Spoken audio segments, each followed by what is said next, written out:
The first thing you notice, as the 1880s Helsinki Resin Scraper, is the smell of pine pitch on your cuffs, sharp and sweet in the cold air. Settle in now, and let the slow rhythm of the work hold you. We are near the harbour, where timber, barrels, sledges, and quiet hands have gathered before daylight, and the city is still only half awake. Helsinki in the 1880s is not yet a place of rushing engines and bright electric signs. It is a city of boots on damp boards, carts over stone, gulls calling above the masts, and smoke lifting softly from chimneys. Your work is small enough that few people write it down.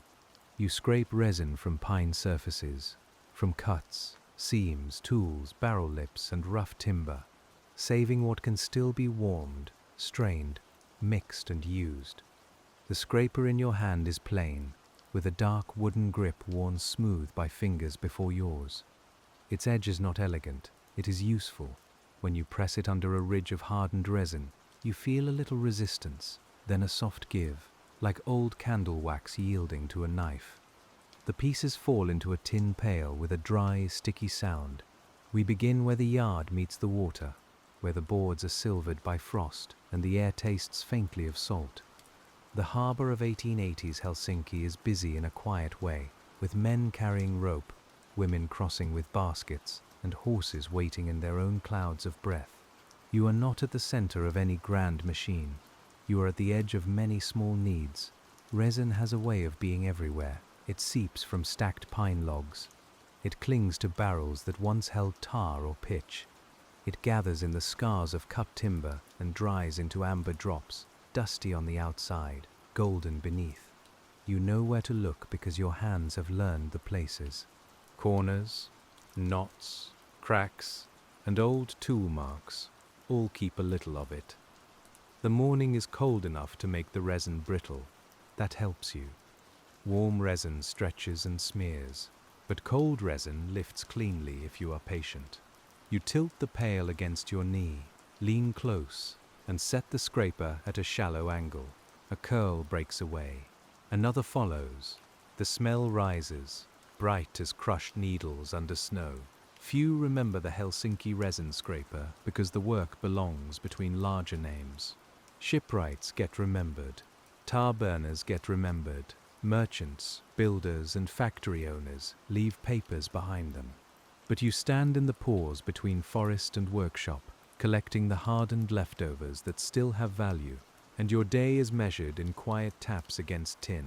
As dawn spreads thinly across the harbour, we move with you from the open yard toward the covered shed, where the first warmer tasks of the day are waiting.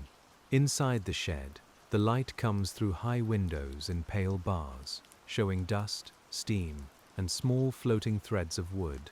The floor is dark, where years of pitch, rainwater, boot grease, and sawdust have worked themselves into the planks. You hang your coat on a peg, though the room is still cold, and you keep your scarf close around your neck. The bench is simple. There is a pail, a scraper, a dull knife, a small iron pot, and coarse cloth for straining. Beside them sit bits of pine bark and broken chips that have carried resin in from the yard. In 1880s Helsinki, nothing useful is dismissed too quickly. Even scrap has a second life if someone has time to sort it. Your fingers know the difference between dirt and resin by touch. Dirt crumbles, resin grips. Some pieces are cloudy, filled with dust and splinters, and some are clear at the torn edge, like honey held still. You scrape each one into a rough little heap, then pick away the worst bark and grit. It is not fine work, but it asks for attention. The sound in the shed is close and steady. Metal draws over wood. A pail shifts. Somewhere outside, a cartwheel knocks over a stone, then fades. You hear a gull, then the low voice of someone at the door asking after a delivery. The resin keeps its own pace. It does not hurry for speech, weather, or bells. When enough has gathered, you warm the pot gently near the stove.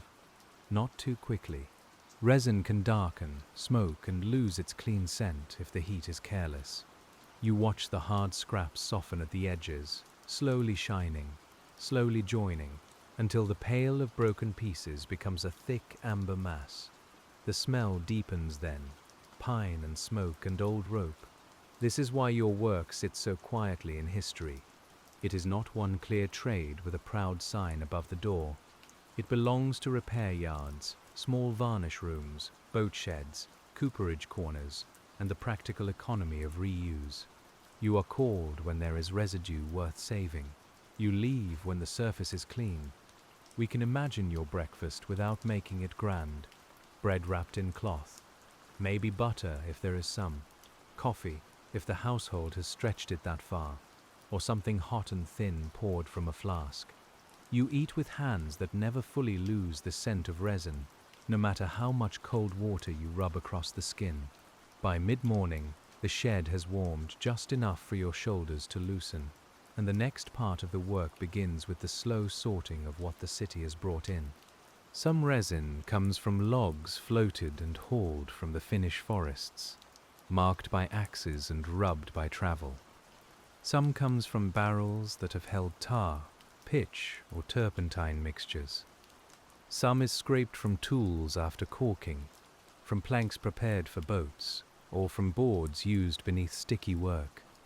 In Helsinki, the forest is never far away, even when you stand beside stone quays and city streets.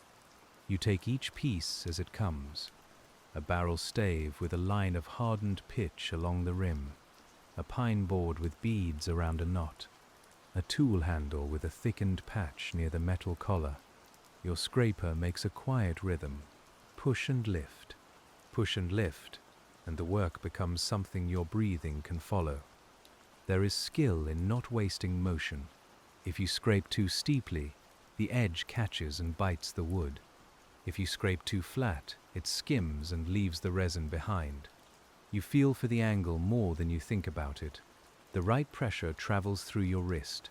It is small knowledge, the kind that belongs to a body. We stay with that body for a while, because this is where the truth of the job rests. Your knees know the height of the bench. Your thumb knows the little notch in the scraper handle. Your ears know when a chip is resin and when it is only wood. The work teaches you slowly, without ceremony, and you answer by showing up. Outside, Helsinki is changing. There are new buildings, new shops, more talk of railways and factories, more printed notices pasted on walls. But in the shed, the older materials still rule the hour. Pine resin, tar, linseed oil, ash, wool, iron, leather, and water. Things that can be smelled, lifted, heated, wiped, and stored. The resin scraper's world is part of a chain that begins with a living tree. A cut in bark lets sap bead outward. Heat, air, and time thicken it. Hands gather it. Fires melt it. Cloth strains it. Brushes spread it. Ropes, boats, seams, boots, and wooden things receive it. You are one quiet point in that long chain. By now your pail is heavier. The handle leaves a red line across your fingers when you lift it. Small flakes cling to your sleeve. A dot of resin has found the cuff of your shirt and hardened there like a tiny bead of glass. You leave it alone. It will stay until warmth or wear takes it. As the light climbs higher over the harbor roofs, we follow you to the place where the softened resin is cleaned, and the job becomes slower still. The straining cloth is coarse and brown from earlier batches. You stretch it over a waiting vessel and pour carefully, because melted resin moves with a thick, stubborn patience. It shines as it folds into itself. Steam does not rise much, but the scent grows rounder. Warm pine, faint smoke, and a bitter note from old tar. Bits of bark, sand, hair, and dust catch in the cloth. They are ordinary things gathered from the working life of the material. You do not scold them, you simply separate them.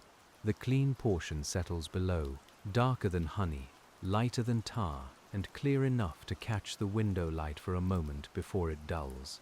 This part of the work asks you to wait. Waiting is not idleness here, it is a tool, as useful as the scraper. Resin must warm through, dirt must sink or catch, the cloth must drain at its own pace. Your hands can hurry a barrel across a floor, but they cannot hurry thickness through woven fiber. We stand beside you in that patient interval. You wipe the scraper with a rag stiff from earlier use. You turn it in your palm and examine the edge. If it needs touching up, you draw it over a stone, slow and even, listening for the faint, dry whisper of metal. There is comfort in maintenance. A tool cared for becomes less like an object and more like a familiar presence. Few ledgers would have cared about this hour. A merchant might record barrels bought, pitch sold, wages paid, or goods shipped. He might not write that someone stood near a stove in Helsinki in the 1880s, smelling of pine and wool, waiting for resin to pass drop by drop through cloth. Yet this is the hour that makes the material usable. The shed holds many kinds of silence. There is the silence after a cart leaves, the silence between footsteps, the silence inside concentration, when your hand moves and your mind rests. Sleep can find a place in that sort of silence, even while the work continues, because nothing leaps forward and nothing asks to be solved at once. When the resin has cleared enough, you pour it into small molds, shallow tins, or prepared containers, depending on who will use it next. Some may go to a boatyard, some may be mixed into varnish, some may help seal, bind, polish, or protect. The exact use can change, but the care remains the same. A small lunch break comes when the stove has settled and the first batch is cooling, and the day opens into a softer middle, with slower voices and brighter light. You sit near the doorway because the air is fresher there. The harbor smell comes in, salt water, damp rope, horse sweat, coal smoke, and the clean cold note of winter or early spring. Helsinki's streets carry many languages in this time: Finnish, Swedish, Russian, and the mixed practical speech of trade. You hear pieces of them without needing to hold every word.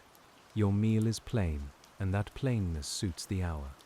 Bread, perhaps fish, perhaps potatoes from a small tin, perhaps coffee dark enough to warm your chest. Resin has made your fingers tacky, so you handle the food carefully. There is always a way to keep working hands separate from eating hands, even when both belong to you. The others nearby have their own tasks. Someone checks hoops on a barrel. Someone mends a rope end. Someone carries boards across the yard with the slow, sideways balance of long practice. You nod, answer if spoken to, and let the rest pass. Not every companionship needs much talk. Shared labor can be company enough. This is another reason the resin scraper disappears from memory. The job is social, but not celebrated. You are near people all day, yet your task is humble and narrow. You do not launch the ship. You do not sell the cargo. You make sticky scraps clean enough to matter again. After lunch, the resin has cooled into firmer shapes. You press a thumb near the edge and feel its resistance. It is no longer liquid, not yet brittle. The surface holds a dull shine. If it has been strained well, it breaks cleanly when needed and melts evenly later. That quiet success is yours, even if no one names it. We linger a little with that feeling. There is a satisfaction in work that improves something without calling attention to itself. A dirty edge becomes clean. A wasted bead becomes material. A rough pail of scraps becomes something a brush can use. The change is modest, but it is real, and your hands have made it. When the meal is folded away and the door has stopped swinging, the afternoon brings you back to the yard, where the cold has softened and the resin behaves differently under the blade. Now the sun, low but present, has touched the stacked boards. Resin that snapped in the morning begins to drag.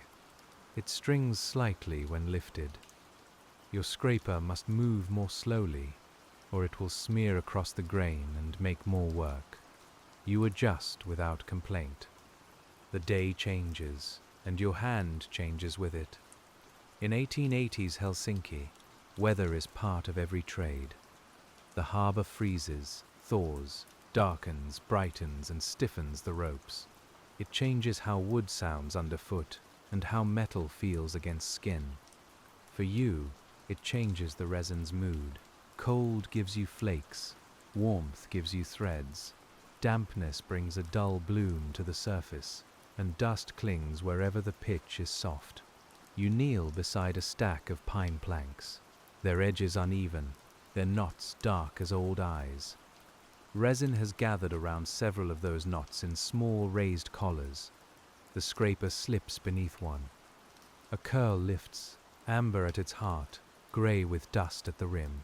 You drop it into the pail and move to the next. The work is repetitive, but it is not empty. Repetition gives the mind a place to loosen. You notice small things because the task itself is steady. A loose nail near the threshold, a patch of ice shrinking beside the wall, the smell of somebody's tobacco drifting from the far end of the yard. The way gull calls seem thinner in cold air.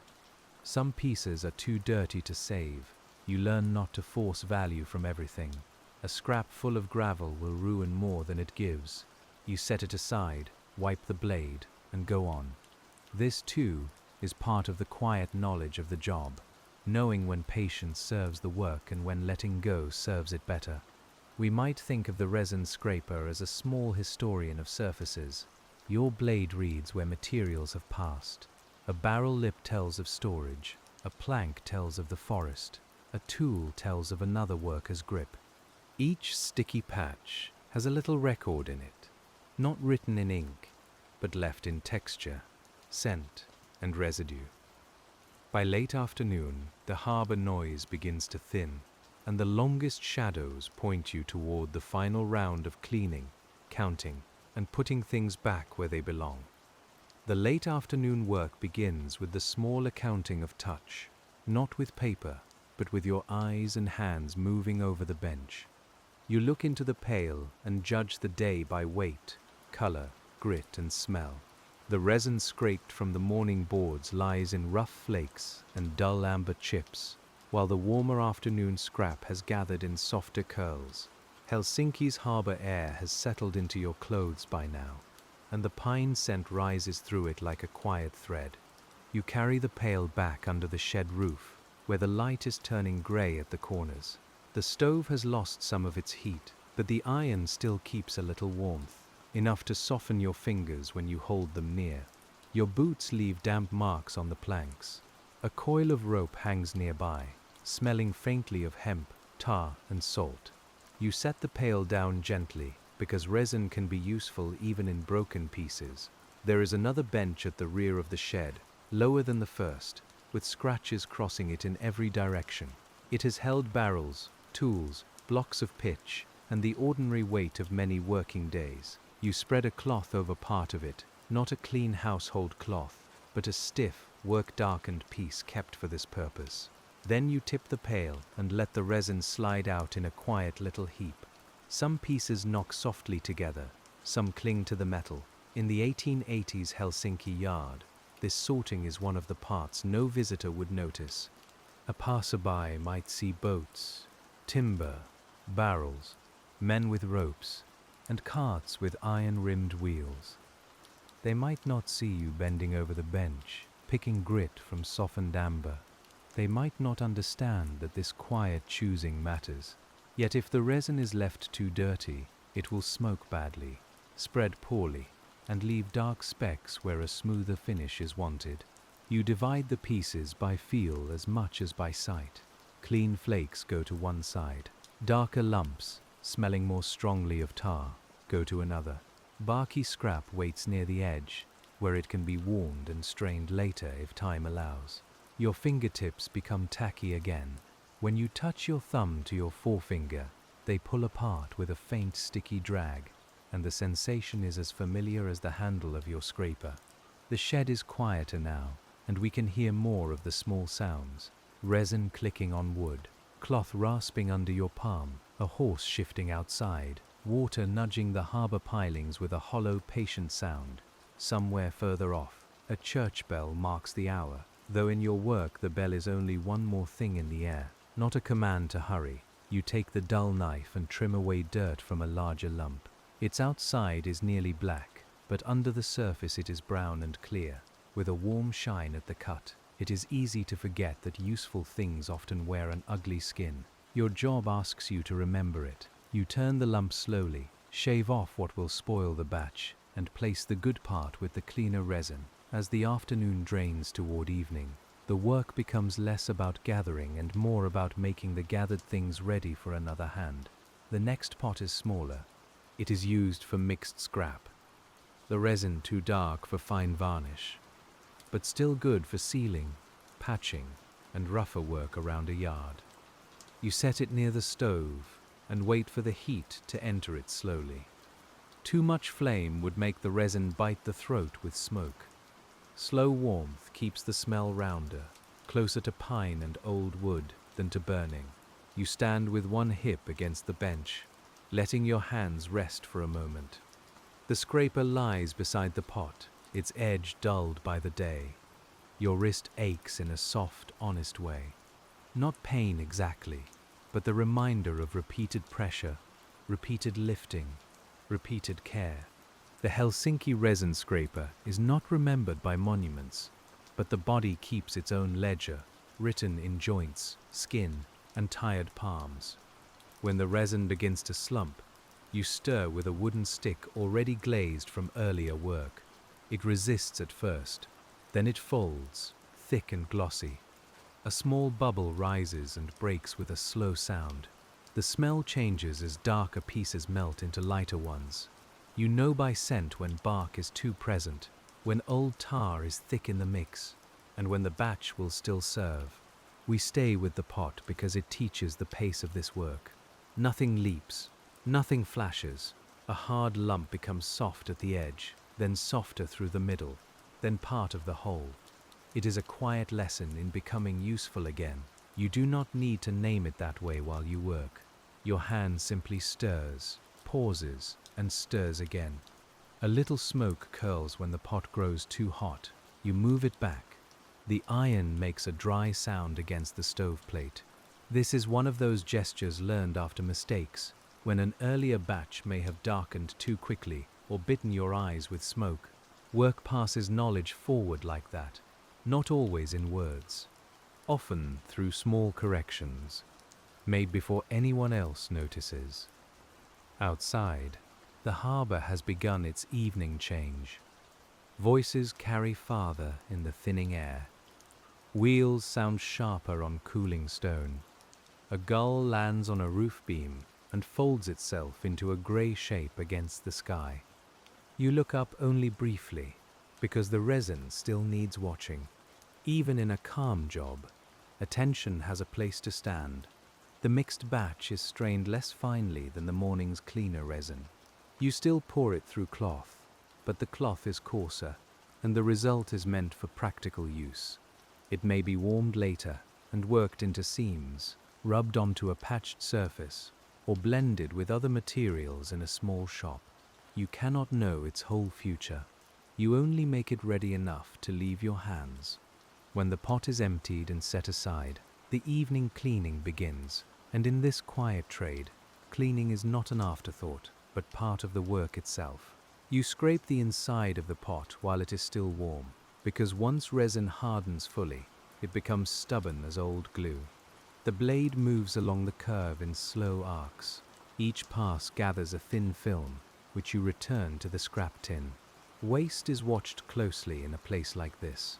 The winter is long, money is counted, and materials travel far before they reach the bench. Your rag is stiff, but warmth makes it bend again. You wipe the rim, the handle, the bench near the stove, and the little drips that have found the floor. Some marks will remain no matter what you do.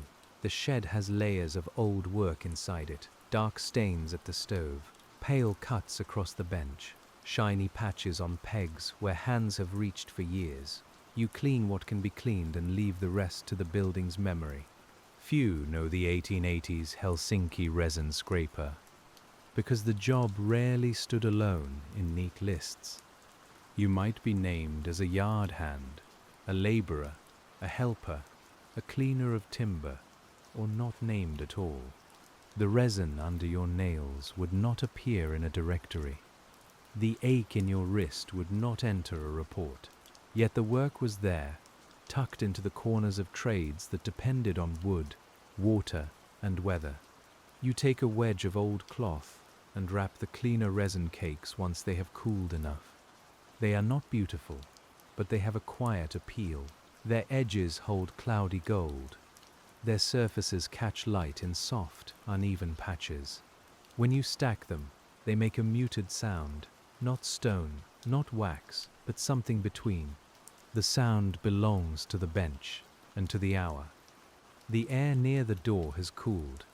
You can feel it first on your cheeks, then along the damp cuffs of your sleeves. A lantern is being lit somewhere outside, and its glow lays a weak yellow shape on the ground. Helsinki is turning from day to evening, and the yard follows with slow obedience.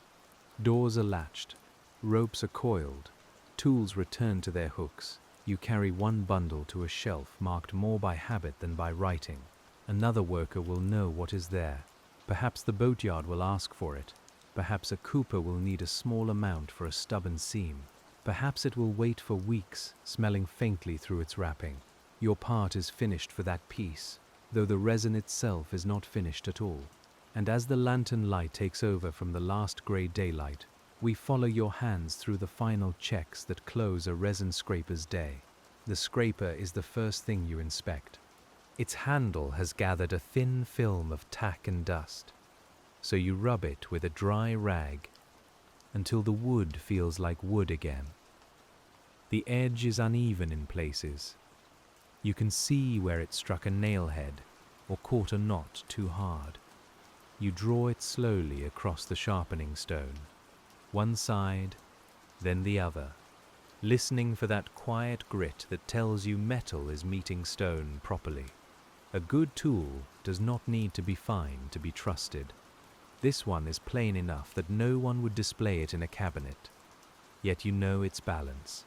You know how it behaves when resin is cold, warm, clean, dirty, thick, or brittle. You know the pressure that lifts a bead whole and the pressure that smears it flat. That knowledge rests in the hand more than in the head. The shed smells different after cleaning, less sharp, more settled.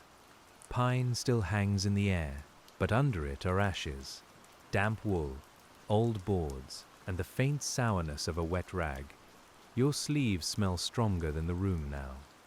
When you lift your arm, the day comes with it. Resin, smoke, salt, and the human warmth of repeated work. You check the floor near the stove for dropped pieces. A clean chip underfoot can stick to a boot and travel anywhere, so you bend and pick it up. It is no larger than a fingernail. Still, it goes into the scrap tin. Small savings belong to small trades. A little here, a little there, and by week's end there is enough to matter. Outside, someone laughs softly, not loudly enough to break the evening. A horse snorts. A door closes. The harbour water moves in the darkening spaces between hulls. You do not need to see it clearly to know it is there. The sound is part of the city, part of the job, part of the steady background that holds your movements. We pause with you at the doorway before you close it. From here, Helsinki in the 1880s is a mixture of outlines, masts, roofs, chimneys, a church tower beyond the lower buildings, smoke lifting into cold air. The day has not been grand, but it has been complete in its own way. Surfaces were cleared, resin was saved, tools were tended. The work made a quiet circle.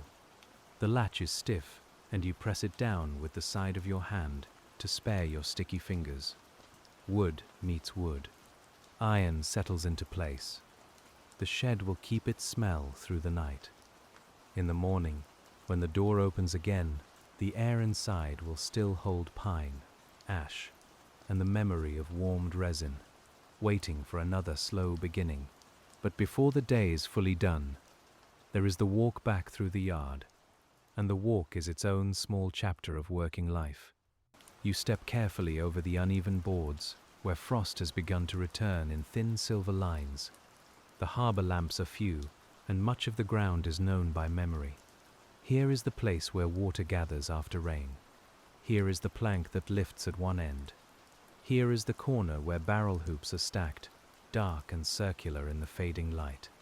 Your feet know what your eyes cannot see. The city beyond the yard is not far, but the work has made it feel distant. When you pass from the smell of resin into the street, you notice other scents waking around you. Coal smoke from a stove, bread from a bakery closing down, damp wool from people passing close, fish, faintly, from baskets carried earlier and not fully washed away by evening. In Helsinki, the seasons change how this walk feels. In winter, your breath clouds before you and freezes in your scarf. In spring, the thaw brings mud and a raw smell from the harbor edges. In summer, resin softens faster, insects worry at the air, and pine scent grows almost sweet enough to taste. In autumn, everything seems damp, rope, wood, coat, and road alike. You carry no grand symbol of the trade, only a scraper wrapped in cloth perhaps, or the smell on your sleeves, or the small stiffness in your thumb. That is another reason few know the resin scraper. Some jobs leave uniforms, some leave buildings, some leave machines so large they must be named. Yours leaves cleaner boards and wrapped cakes on a shelf. The evening street holds its own slow music. Boots on packed snow or wet stone, a cart creaking under the last load, a door opening to spill lamplight onto the ground, then closing again. Someone speaks your name, maybe, or simply nods. You answer quietly. Work has taken most of the words from the day, and there is no need to replace them. We walk with you a little farther, because the job does not end the instant the tool is put away. It follows in the body. The fingers curl slightly from grip. The back feels the hours of leaning. The nose keeps finding pine where none is visible. Even when the bench is behind you, the work remains close, like warmth held in a stone after sunset. At home, or in a rented room, or wherever the evening takes you, the first act is often washing. The basin water may be cold unless someone has heated it. Resin does not surrender easily to water alone. You rub with soap, with ash, with a bit of fat, with whatever the household practice allows. Some tack remains. It always does. The hands of a resin scraper are never fully hidden from the day. The nails keep dark crescents. The fingertips grow tough. Small cuts sting when resin finds them, then seal over under a glossy film before you have properly noticed. Your palms carry the polish of wood handles and the dryness of cold air. These are not marks of drama. They are marks of use. As night settles into the rooms and alleys of Helsinki, we let the working day loosen, while the old materials continue their quiet transformations without you. The resin cakes cool completely on the shed shelf. The pot grows hard at its last thin rim. The cloth stiffens where the strained grit caught and dried. Outside, the stacked boards release the day's faint warmth into the colder air. Any resin still clinging to them tightens again. By morning, some of it will lift more cleanly than it did at dusk. This is one of the gentle truths of your work. You return to surfaces that have changed while you were away. Weather labors beside you, slowly and without wages. Cold hardens, heat loosens, air dries, dust settles. A tree's old wound becomes a bead, then a chip, then a softened batch, then part of a seam or polish or repair. Nothing in the chain is hurried, though everything is moving. The city sleeps unevenly. Some fires go low. Some lamps stay lit. A guard makes his round. A late cart reaches the harbor. Somewhere, a small workshop keeps working past the hour, and perhaps someone there will use resin you cleaned days earlier. You may never know. Quiet work often travels without carrying the worker's name, and that is part of why few remember the 1880s Helsinki Resin Scraper. The task was too practical to be praised and too ordinary to be carefully described. It lived in motions people expected someone to do. Scrape, sort, warm, strain, wrap, clean, repeat. Yet those motions held a whole world of touch and weather, and we can still enter it, slowly, by following your hands. Morning will come again, with its pale light and its cold boards. The harbour will creak awake. Horses will stamp. Men will call across distances made grey by mist. The shed door will open, and the stored smell of resin will come out to meet you, as if the room has been holding its breath all night. When that next morning arrives, your first task is not the dramatic one. It is looking. You walk the yard with the scraper still tucked under your arm, studying boards, barrels, seams, and old work surfaces. You notice where resin has lifted in the cold. You notice where a knot has wept again. You notice where yesterday's warmth made a smear that has now gone firm. The best resin scraping begins before the blade touches anything. It begins in the eyes and in the patient decision of where to spend the first hour. Clean flakes from cold boards are worth gathering early. Dirty, softened patches can wait. A barrel with a thick rim of pitch may need warming later. You make these choices without ceremony, because the day is full of small orders only you can see. We follow you first to the timber stack nearest the water. These logs are pine, brought from forests inland, their bark rubbed, scarred and marked. Some carry notches from handling. Some have pale exposed wood where the bark has split away. The resin is easiest to see when the low sun catches it. Little beads glow briefly, then go dull as you shift your head. You set the scraper under one bead and lift. It comes free with a satisfying little crack. Another bead breaks into crumbs. A third is too close to bark and brings fibers with it. You accept each result. Work like this has no perfect rhythm, only a steady conversation between tool and surface. The wood answers differently every time. The cold presses through your sleeves, but movement warms your shoulders. Your breath moves in front of you and vanishes. The pail grows slowly, not enough to impress anyone passing by, but enough for you to feel progress. A resin scraper's progress is often quiet enough to be missed. The surface behind you simply looks cleaner, and the useful part waits in a pail. There are mornings when the harbour fog makes Helsinki seem smaller, as if the whole city has been wrapped in wool. Sounds arrive softened. A hammer becomes a dull tap. Footsteps become a hush. Masts appear as pale lines. On such mornings, resin glimmers faintly on dark wood, and you work close to the surface, almost nose to grain, breathing pine and cold dampness. The obscurity of the job is not a failure of importance. It is the nature of work done near the margins. You are not separate from the larger trades. You make them smoother. A scraped board can be handled without fouling gloves. A recovered lump can be melted into a useful mix. A clean tool can go back to a caulker, a cooper, or a yard worker without slowing the next task. By the time the first hour has passed, your knees are damp from leaning against frosted timber, and your pail carries a small golden scatter. The city is awake enough now for voices to cross the yard more often. We turn with you toward the barrels, because barrels remember resin differently than trees do. The barrels stand under a lean roof, some upright, some tipped, some waiting for repair.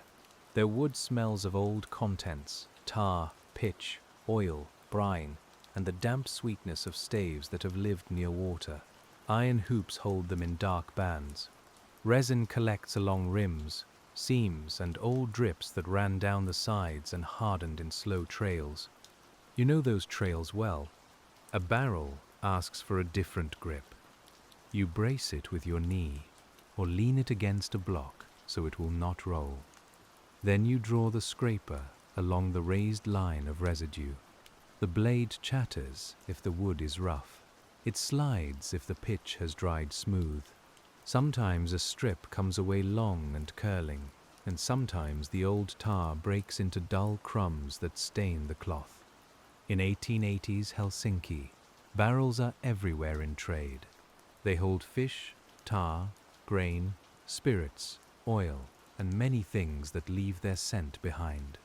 The resin scraper meets them after their first purpose has passed, when they are being cleaned, repaired, reused, or broken down.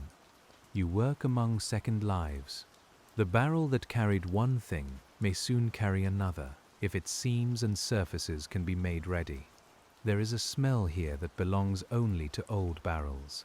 It is not one scent, but layers: sour wood, sea air, iron rust, tar, pine, a ghost of whatever was stored inside.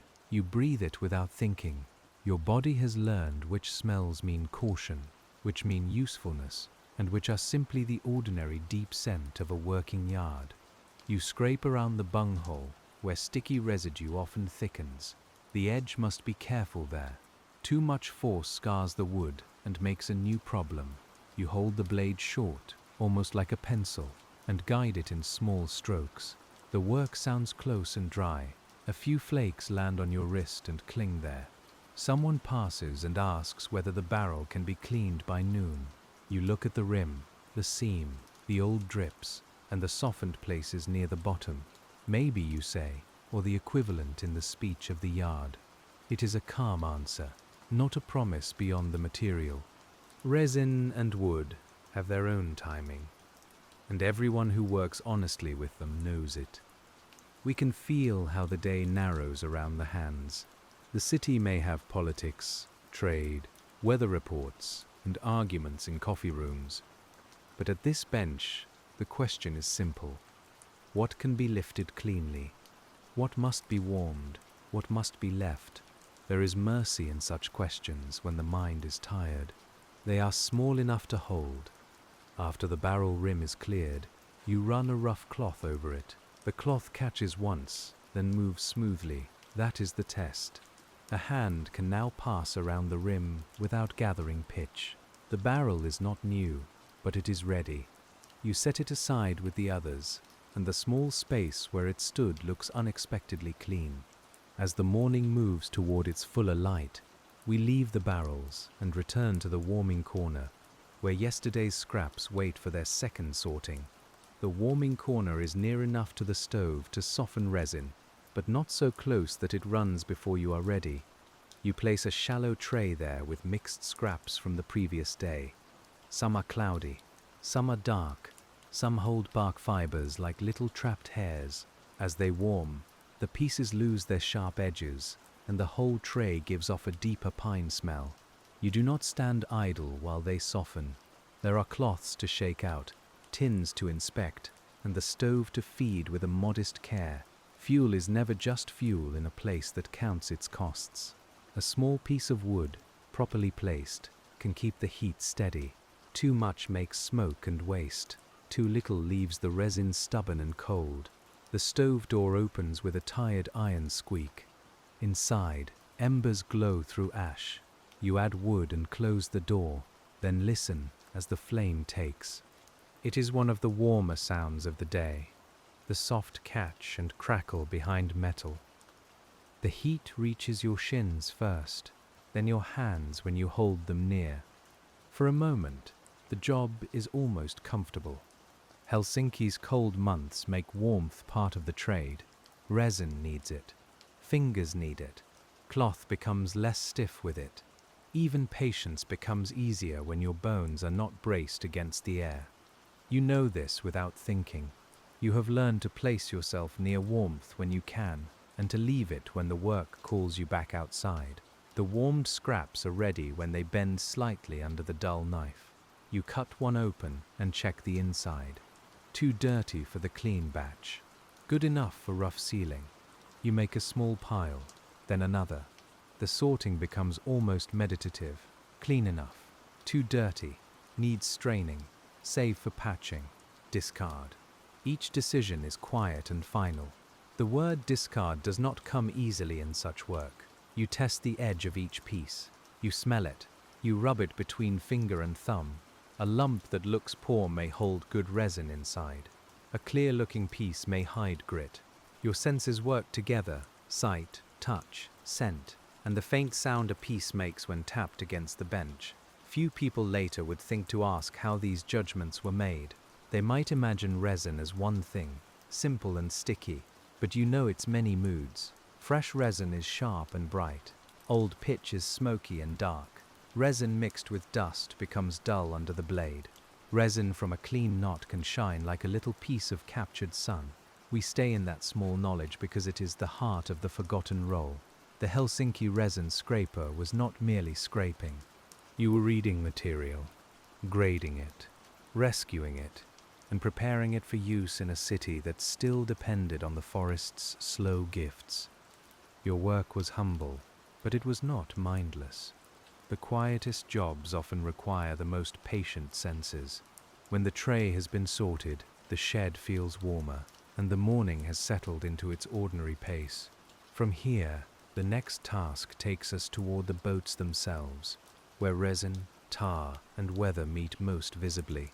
Near the slip, small boats rest with their bellies exposed or their sides propped for repair. Their planks smell of water and age. Some seams are dark with old caulking. Some have been freshly worked and show pale wood against the darker hull. Resin and pitch gather where brushes have dripped, where seams have overflowed, and where hands have wiped tools against convenient edges. You step carefully, because the ground here holds chips, rope ends, puddles, and narrow shadows. The scraper is joined now by a smaller blade, better for close work along seams. You crouch beside a boat whose paint has dulled under weather. The hull is cold to the touch. When you set your fingers against it, you feel both the hard wood and the faint roughness of old sealing compound. Boatwork makes the resin scraper part of another rhythm.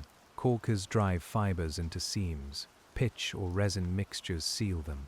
Painters and repair hands follow with their own materials. Afterward, somebody must clean the runs, recover the excess, and smooth what has been left too thick. That somebody may be you, working quietly after the more visible labor has moved on.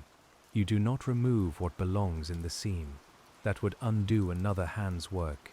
You remove the drips, ridges, and waste around it. The blade travels beside the dark line, never through its heart.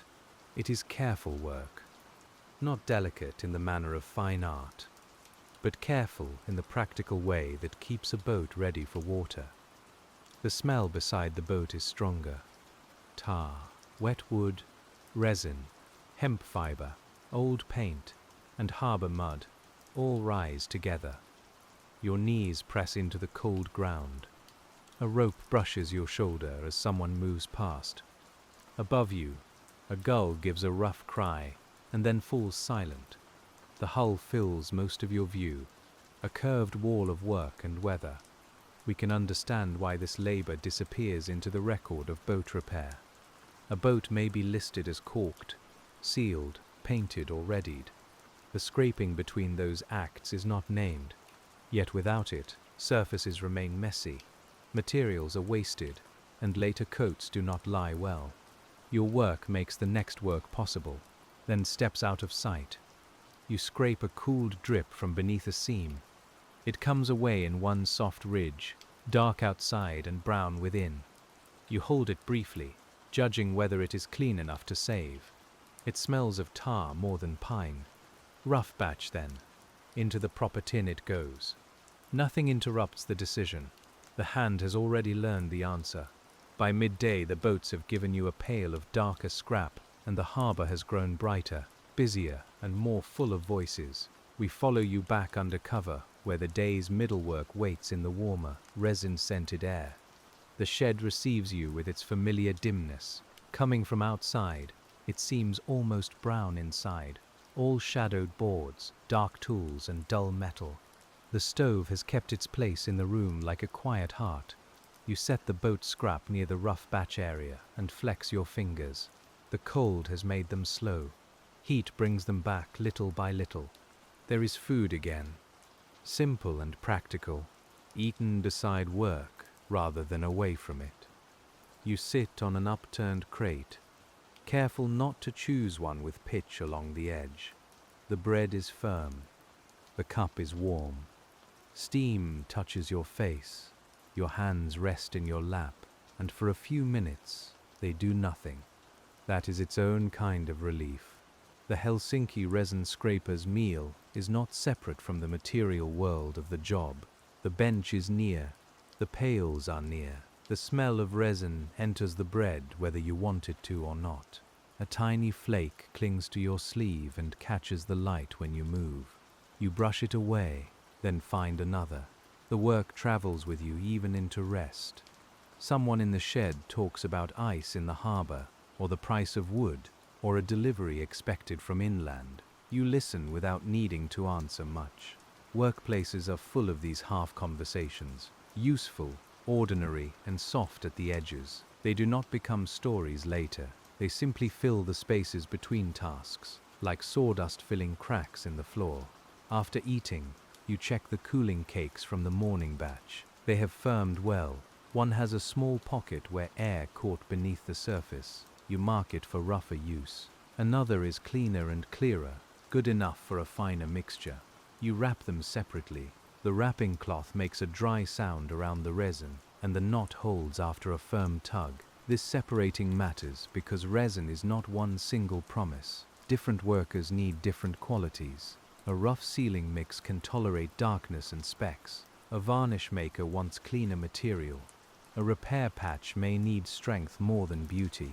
You prepare the material honestly, so the next person does not discover its flaws too late. We linger here, in the honest sorting, because it shows the quiet ethics of the trade. Nobody may praise you for placing a darker cake in the rough pile, but it is still the right thing to do. Materials should be known for what they are. Work should be passed along without hidden trouble. There is calm dignity in that. As the midday voices fade back into labor, the afternoon turns toward the less noticed corners of the yard, where old tools and forgotten boards keep their sticky traces. There is a shelf where tools wait to be cleaned before they return to use. Scrapers larger than yours, wedges, stirring sticks, brush handles, small paddles, and iron hooks all gather residue over time. The shelf smells intensely of old pitch, because every object has carried some part of the same work. You take them down one by one and lay them across the bench. A brush handle is glazed near the ferrule. You scrape it gently so the wood is not gouged. A stirring paddle has a thick knob of hardened resin at its end, dark and glossy, like a drop that forgot to fall. You warm it near the stove until the edge softens, then lift the mass away in pieces. The paddle becomes lighter in the hand. Its shape returns. The work has a satisfying before and after, though nobody would gather to see it. A tool made awkward by build-up becomes usable again. A handle that stuck to gloves becomes smooth enough to hold. An iron hook loses the ridge that caught on cloth. Your scraper moves over each object with practical kindness, removing what no longer belongs. In 1880s Helsinki, tools are expected to last. A broken handle is repaired if it can be repaired. A dull edge is sharpened. A bent hook is straightened. The culture of replacement is slower here, more reluctant, more intimate with objects. You know the marks on things. You remember which paddle has the split near the end, and which hook rings faintly when laid on the bench. This familiarity is easy to overlook from far away. History often likes large movements, new machines, named reforms, and buildings that still stand. But working life is also made of a person knowing that one handle should not be left near too much heat, because the crack will open. You know such things because you have watched them happen. The sensory world of tool cleaning is close and dense. Warm resin under the blade, iron cold against the palm, wood rough where old varnish has worn away, a rag dragging over a tacky patch. Smoke from the stove mixing with the sharper smell released when a hardened lump is cut. Each sense gives you another part of the truth. You set the cleaned tools aside in their places. Not perfectly ordered, perhaps, but ordered enough that the next hand will find them. The scraper returns to your own bench. The rough scrap joins the proper tin. The cloth is hung where it can stiffen without sticking to anything valuable. Little by little, the corner becomes workable again. And as the afternoon lengthens, we turn from the tools to the record that is not written, the quiet memory held in surfaces, shelves, and repeated paths. Your feet follow the same routes so often that the yard seems arranged around them. From timber stack to shed, from shed to barrel roof, from barrel roof to slip, from slip back to stove. The path is not marked, but your body knows it. In snow you may see the route made visible for a while, a line of boot marks darkening the white. The resin scraper's labor is seasonal in feeling, even when some version of it continues through much of the year. Cold months make scraping clean and fingers stiff. Warm months make resin generous and troublesome. Rain brings mud and swelling wood. Dry weather brings dust that spoils clean batches. You do not master the seasons. You work with them, adjusting the angle of the blade and the order of the day. In Helsinki, the nearness of forest and sea creates the trade's quiet logic. Pine comes from inland. Water carries or receives what wood becomes. Boats, barrels, beams, and tools all pass through the same material world. Resin is the tree's old protection, and in human hands it becomes protection again, sealing, binding, preserving, resisting water in its modest way. You may not think of it so broadly while you work. You think of the next surface, the next pail, the next pot that must not smoke. Yet the larger pattern is there, gentle and steady. The forest gives, the city uses, the yard saves what it can. Your hands stand between waste and usefulness, asking each sticky remnant whether it has one more task left. We can picture the ledger that does not exist. One line for the bead, scraped from a knot, one for the dark lump from a boat seam, one for the softened ridge around a barrel rim, one for the careful decision to throw away grit instead of ruining a batch. Such a ledger would be too large and too small at once, which is why no one kept it. The actual records, if they mention this work at all, would likely flatten it. Labor, cleaning, yard help, materials prepared. Those words are not wrong, but they do not carry the sound of resin ticking into tin. They do not carry your thumb searching the scraper handle for its worn place. This is why we keep returning to the hand. The hand remembers what the record forgets.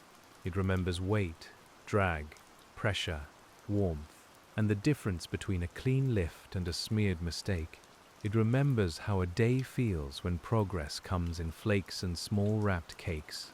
It remembers how ordinary work can be both tiring and strangely restful. When the light begins to lower again, the yard offers one more round, and this time the work is not gathering much, but checking what the day has left behind. You walk past the timber once more, not to scrape heavily, but to see whether softened patches need covering or moving. A board too close to warmth may drip onto another. A barrel left at the wrong angle may gather dirt in a sticky seam. A tool forgotten near the stove may be harder to clean tomorrow. The last round prevents small troubles from becoming morning's burden. The air has cooled enough that your breath shows again. It catches briefly in the lamplight, then disappears. The water beyond the yard is dark now, with small moving reflections. A rope taps against a mast in a slow, irregular rhythm. Somewhere, a dog barks once and then thinks better of it. The city is not silent, but its sounds have softened. At a stack of boards, you find a fresh bead forming where a knot has opened under the day's change of temperature. It is too soft to lift cleanly now. You touch it with the scraper tip, judge it, and leave it for morning. Not every task should be done the moment it is noticed. Some work improves by waiting. You have learned that patience can be a form of skill. Near the barrels, one rim still holds a tacky smear. You dust it lightly with a bit of waste powder kept for such uses, enough to keep it from catching dirt overnight. Tomorrow it can be scraped properly. The gesture is small, almost invisible, but it prevents a mess. Much of your job is made of such small preventions. We follow you back into the shed for the second evening in this remembered cycle, and the room feels familiar now, as if sleep itself knows the path through it. The bench waits, the stove glows low, the tins sit where you left them. Workplaces have moods, and this one has the mood of used warmth, old wood, and tasks nearly complete. You count the wrapped cakes by touch and placement, not with formal ceremony. Clean batch here, rough batch there, dark boat scrap separate, barrel resin awaiting straining. The arrangement tells tomorrow where to begin. If someone else enters before you, they can understand enough from the order. That is another quiet courtesy built into labor. The rag used for wiping the scraper is hung away from flame. Resin can burn, and even in a gentle account of work, care remains care. You do not dramatize it. You simply place the rag where it belongs. The stove door is checked, the pot is shifted aside, the floor is scanned for drips that might catch a boot. These actions close the day more surely than any spoken announcement. Your shoulders lower when the last tool is settled. You may not notice the release until it happens. All day, some part of you has been measuring surfaces, heat, dirt, time, and usefulness. Now those measurements can loosen. The shed holds what remains. The night will cool it. Morning will reveal what needs doing next. And while the resin hardens in the dark, we can drift back through the older path of the material, beyond the yard, toward the pines that made this work possible. Before the scraper, before the shed, before the barrels and boat seams, there is the tree. A pine stands in thin northern light, its bark rough, its needles moving softly in wind. When wounded, it sends resin outward, not for trade, not for varnish, not for the harbor, but to protect itself. The bead gathers slowly, fragrant and clear, then thickens as air touches it.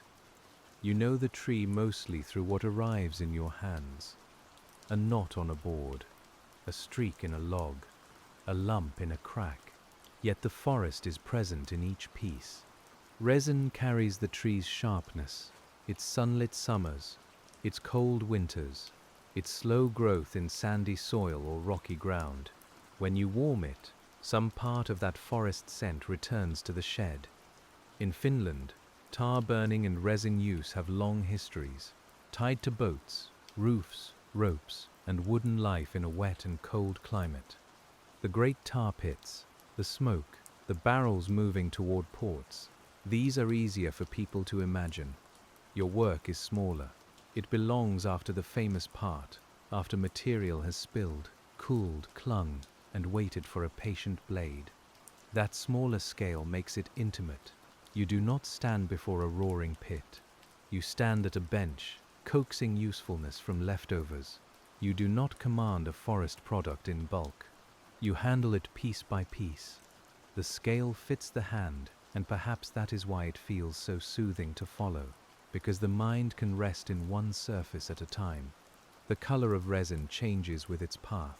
Fresh drops can be pale gold. Old scrap may be brown, red, gray, or nearly black. Thin flakes glow at the edge when held to light. Thick lumps hide their centers until cut. You learn not to trust the surface alone. A cloudy piece may open cleanly. A bright piece may be full of grit. We imagine you receiving timber from different places, even if the yard does not always tell you its full journey. Some boards may have come by water, some by rail or cart, some from mills that smell of sawdust and wet bark. By the time they reach Helsinki, the forest has been squared, stacked, numbered, priced, and handled by many people. Still, resin keeps its own quiet signature. The scraper's job begins where others might see only dirt. That is a gentle way to understand it. You look at residue and see grades, uses, risks, and possibilities. You see what heat can restore and what cloth can clean. You see what should be saved for rough work and what can be made fine. The forgotten worker is often the one who sees value at the edge of waste.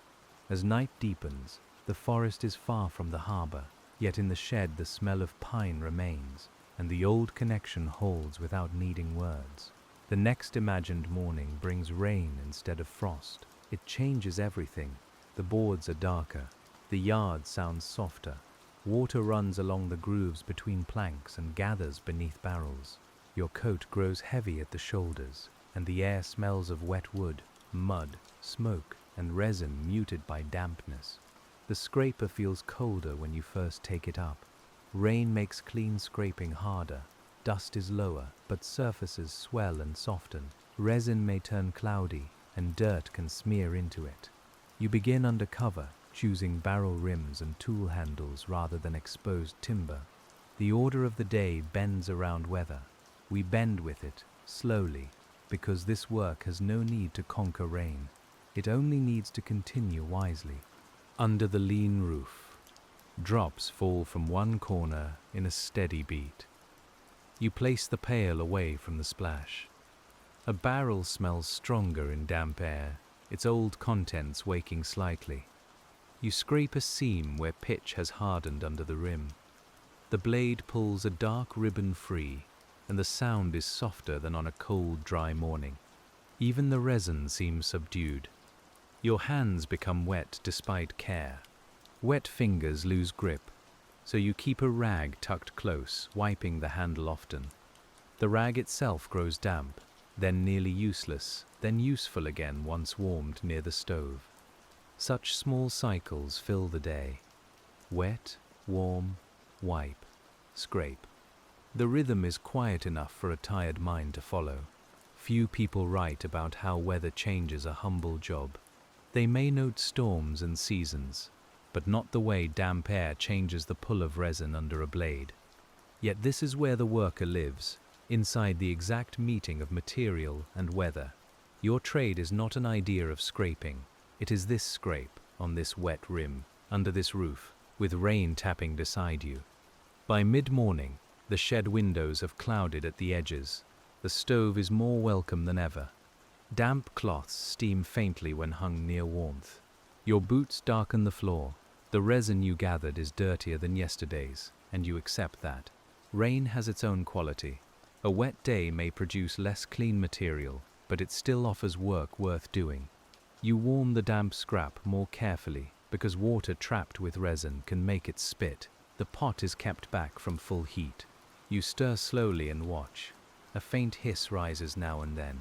The smell is heavier, less bright, with more smoke and wet bark in it. Your eyes stay on the surface. Patience is not merely soothing here, it is practical. When the rain settles into a long, steady fall, the yard grows quieter, and the day turns inward, toward tasks that can be done under the shed roof. There are old boards stored along the wall, not worth fine use, but not ready to be thrown away. Some have resin streaks that can be lifted. Some are used as temporary supports under sticky work and have collected drips over months. You pull one onto trestles. It is heavier than it looks, damp at one end, and rough enough to catch your sleeve. The board's grain rises under your fingertips. In places, the resin has sunk into cracks, beyond easy recovery. In others, it sits proud on the surface, dark along the edges, clearer where it broke. You choose the raised parts first. The scraper makes a thicker sound on this old wood, more rasp than click. Dust and damp fibers gather around the blade. This is slower work than scraping fresh beads. You stop often to clear the edge. You use the dull knife to lift stubborn corners. You turn the board to catch the best light from the window. The rain outside provides a steady background, and the shed seems to float inside it, warm at the center, damp at the edges, smelling of pine and old smoke. We can feel how the repetition invites drowsiness, even while your hands stay exact. Scrape, lift, clear the blade.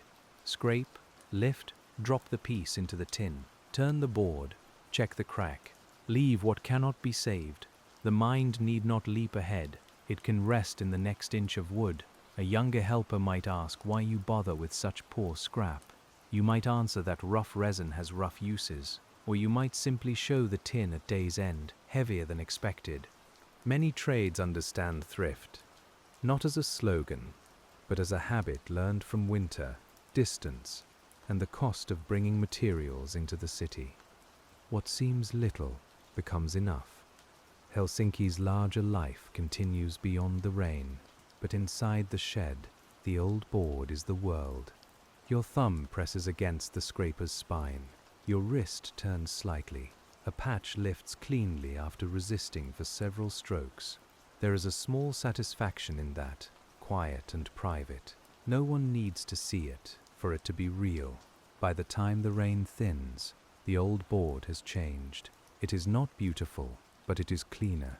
The tin holds a dark, mixed collection that will need patient warming. Your sleeves are damp. Your hands smell strongly of resin again. The stove clicks softly as it settles. We move with you toward the open door, where the yard is shining under a washed grey light. After rain, every surface reflects a little. Boards, barrels, stones, and puddles hold pale pieces of sky. The harbour seems closer because sound travels cleanly over wet ground.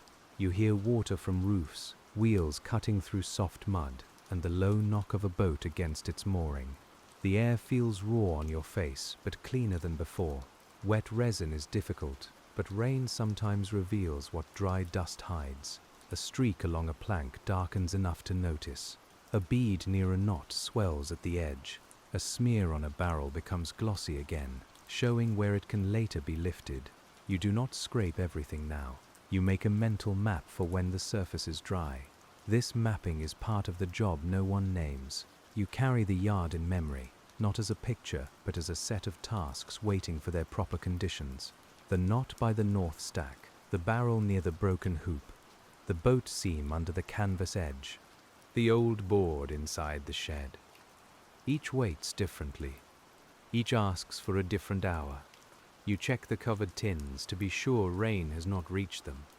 Resin can tolerate much, but water where it does not belong makes later work troublesome. The lids are sound. One cloth has sagged and collected droplets, so you shake it outside and hang it higher. The motion releases a faint smell of old pitch into the damp air. We see again how the trade is made of preventing small spoilage. Cover this, move that. Warm slowly, strain twice. Keep the clean batch away from the rough. Hang the cloth where it will not drip into the tin.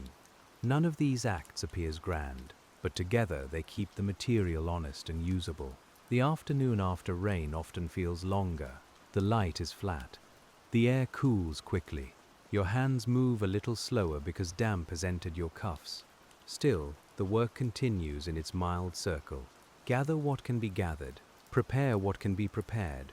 Leave the rest for better conditions. This is not delay. It is judgment. As the clouds begin to break beyond the harbour, a thin wash of late light enters the shed, and the resin on the bench glows briefly as if remembering the tree. That glow does not last long.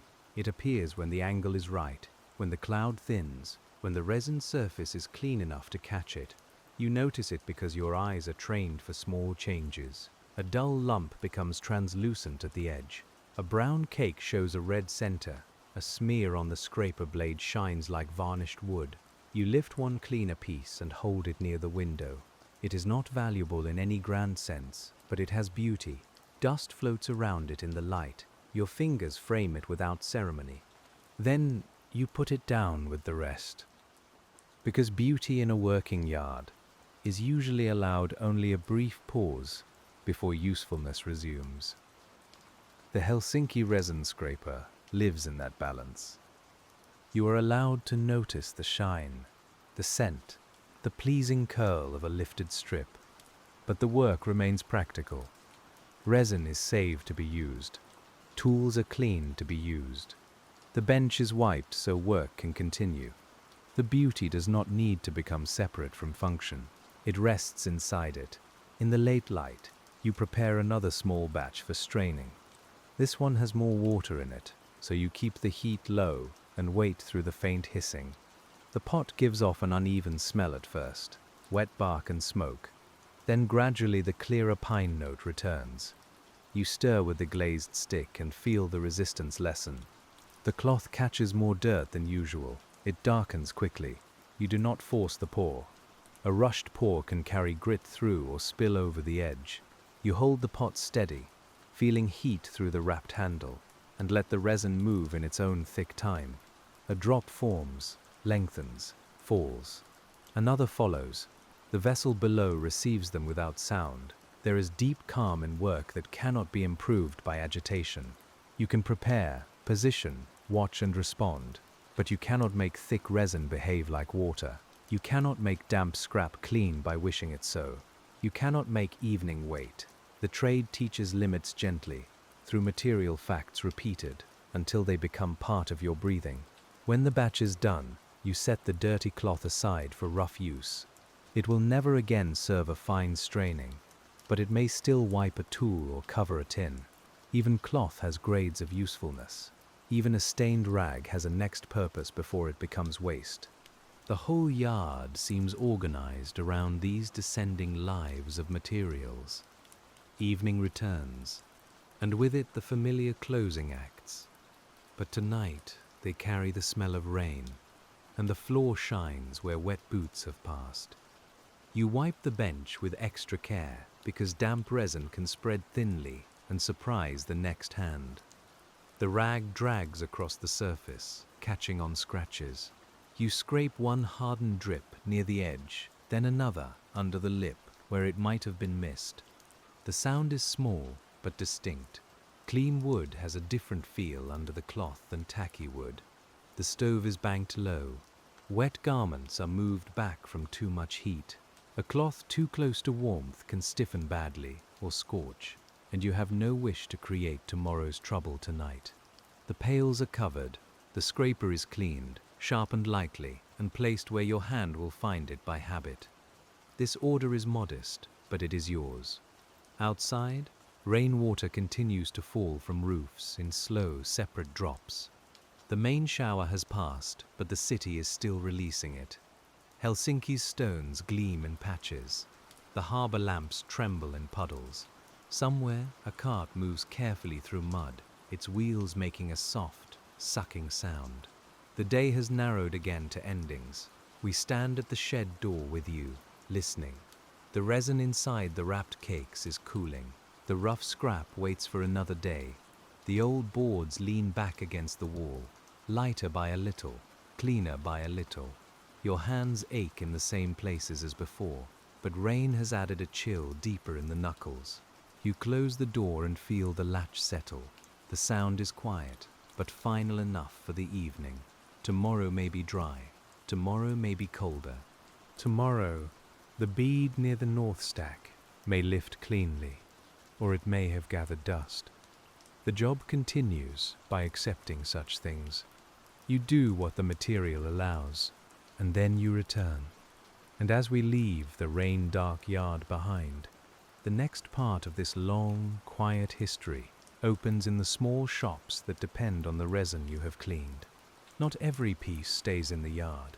Some travels a short distance through Helsinki streets, wrapped in cloth or packed in a tin, carried by hand or cart to a shop where varnish, polish, or sealing mixtures are prepared.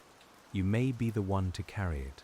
The bundle is firm under your arm, and even through the wrapping it gives off a faint scent when the air is damp. The streets are uneven, and you walk with the practical pace of someone protecting a useful parcel, not a precious one. The city around you is alive with ordinary traffic. A woman steps around a puddle. A clerk hurries with papers under his coat. A child watches a horse drink from a trough. Smoke lowers between buildings, and the smell of the harbour follows you inland for a while. At the shop, the resin may be weighed, judged, and set aside with other ingredients. Linseed oil, turpentine, pigments, waxes, and old containers crowd the shelves. The room smells stronger than the shed, sharper and more enclosed. Your cleaned resin is not the whole mixture, but it matters. If it carries grit, the finish suffers. If it is too dark, the maker chooses a different use. You are not always present for what happens next, but we can imagine it because the chain is close. Resin is warmed again, blended, strained and brushed onto wood or worked into a compound. It lends gloss, grip, sealing, or body. It helps surfaces resist water and wear. The tree's old defense becomes human protection, spread thinly by another hand. This is how quiet labor travels. Your scraping may end up on a boat seat, a tool handle, a patched seam, a barrel, or a piece of wood inside a room where someone never thinks of the yard. The surface may be touched for years. Nobody touching it will know your name, but some part of your patient sorting rests there, under their palm. Few know the 1880s HELSINKI Resin Scraper because the work dissolves into finished surfaces. Once the resin is warmed, mixed, and spread, it no longer announces the scraping that recovered it. It becomes shine, seal, tack, strength, or weather resistance. It vanishes by succeeding. Some jobs are remembered because they leave marks. Yours is forgotten because it removes them. There is a soft humility in that. You are not erased by failure. You are hidden inside usefulness. The board is cleaner. The batch is smoother. The tool is easier to hold. The seam is neater. The next worker's day begins with fewer obstacles because yours ended properly. That is a kind of continuity, quiet as breath. When you return from such an errand, the yard receives you again, and the old smell of pine pitch feels almost like a room you know by heart. The afternoon after an errand can feel shortened, as if time has folded while you walked. You set down any empty tin or returned cloth, then look for the task that fits the remaining light. Often it is not a large task, a few barrel rims, a tool shelf, a patch of timber under cover. Work at day's edge must be chosen carefully, so it can be finished without leaving a mess. You choose a set of brush handles, because they can be cleaned before dark. Their bristles are stiff with old mixture, but the handles still matter. Some brushes may be beyond saving. Others need only scraping, warming, wiping, and combing enough to return to rough use. You sort them on the bench, handles one way, bristles another, like a small row of tired workers lying down. The smell of old brushes is different from clean resin. It carries oil, dust, turpentine, paint, and something sour from damp storage. You hold each one by the cleanest part you can find. The scraper lifts ridges from the handle. A dull knife frees hardened lumps near the binding. The work is intimate and slightly awkward, because tools used by hands collect the shape of those hands. You may recognize a brush by its handle nick. This one belongs usually to the boat side. This one to rough sealing. This one has lost too many bristles but is still kept for dirty work. The yard's economy is visible in these compromises. Fine use descends to rough use. Rough use descends to stirring, dabbing, patching, and finally kindling or waste. We keep near the bench as you clean them because the rhythm is steady and low. Scrape along the handle, turn, scrape near the binding, warm the hardened place. Wipe, set aside. Another brush, another handle, another small return from uselessness toward use. The repetition does not flatten the world, it softens it. The evening light grows amber, matching the cleaner chips on the cloth. For a moment the whole shed seems made of the same family of colors: resin, lamplight, old pine, browned rag, and the warm side of your hand. Then the color fades toward gray, and you reach for the lantern before the edge of the blade becomes hard to see. Lantern work is slower, shadows hide residue. The flame moves slightly when the door opens. You bring the brush close, then farther away, choosing the angle where the raised pitch shows best. This is another bodily skill. The lamp does not simply illuminate the work. You and the lamp learn each other, its glow, its limits, the little tremor at the edge of sight. By the time the brushes are done, their handles feel cleaner under your fingers, and the bench is marked with curls and crumbs that wait for the scrap tin. You gather those curls with the side of the scraper, drawing them into a small pile. The sound is dry and faint, Some are too dirty to save, full of paint and grit. Some are resin enough for the roughest tin. You separate them quickly, not carelessly, but with the speed that comes from having made the same choice many times. The lantern makes the resin look darker than it is. You know that, so you do not judge color alone. You break a piece and smell it. Too much paint. Discard. Another has the clean sharpness of pine beneath old oil. Save. Your nose, tired as it is, remains one of the day's most useful tools. It catches what the lantern changes. A resin scraper's senses are trained by repetition, but also by mistakes. Once, perhaps, a dirty batch ruined a cleaner pot. Once a heated piece smoked badly because paint had hidden in it. Once grit passed through cloth too coarse for the purpose. Such memories stay in the fingers and nose. They make future work quieter because caution comes earlier. We can sense how this forgotten job belongs to a wider culture of repair. The resin scraper is kin to the person who sharpens blades, patches sacks, reuses nails, mends nets, and saves twine. These jobs do not always appear in grand accounts, but they keep working life from fraying too quickly.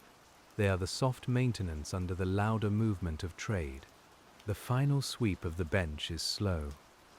Not because it must be, but because fatigue has entered the arms. You do not fight it. You adjust. The scraper gathers less at once. The rag moves more deliberately. The pail is lifted with both hands. Evening teaches the body to economize, just as winter teaches the yard to save material. Outside, the harbor has become mostly sound, water, rope, a far voice, wheels fading. The city's outlines are nearly gone. The shed lantern makes a small world around you, and beyond that small world, Helsinki rests in layers of cold air, chimney smoke, and dark roofs.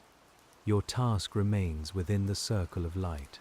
When the last brush is set aside, the night has gathered fully, and we stay only long enough to place tomorrow's first work within reach.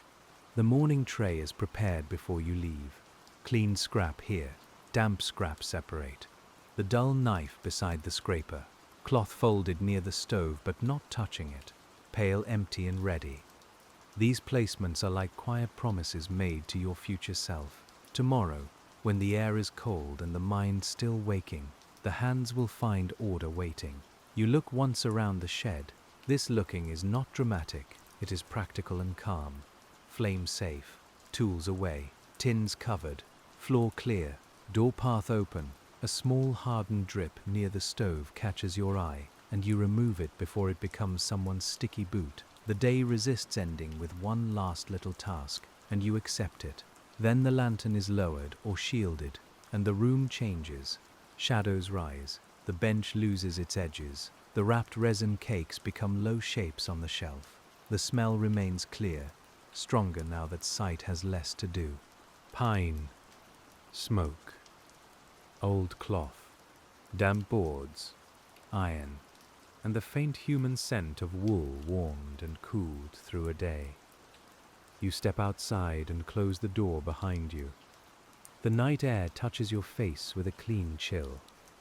For a moment, the harbor seems larger than it did in daylight.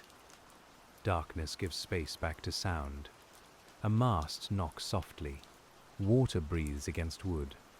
Somewhere in Helsinki, a late footstep crosses stone, then disappears into another street. We leave the shed standing there, not as an ending, but as a pause in the continuing work. Inside, resin hardens. Outside, boards cool.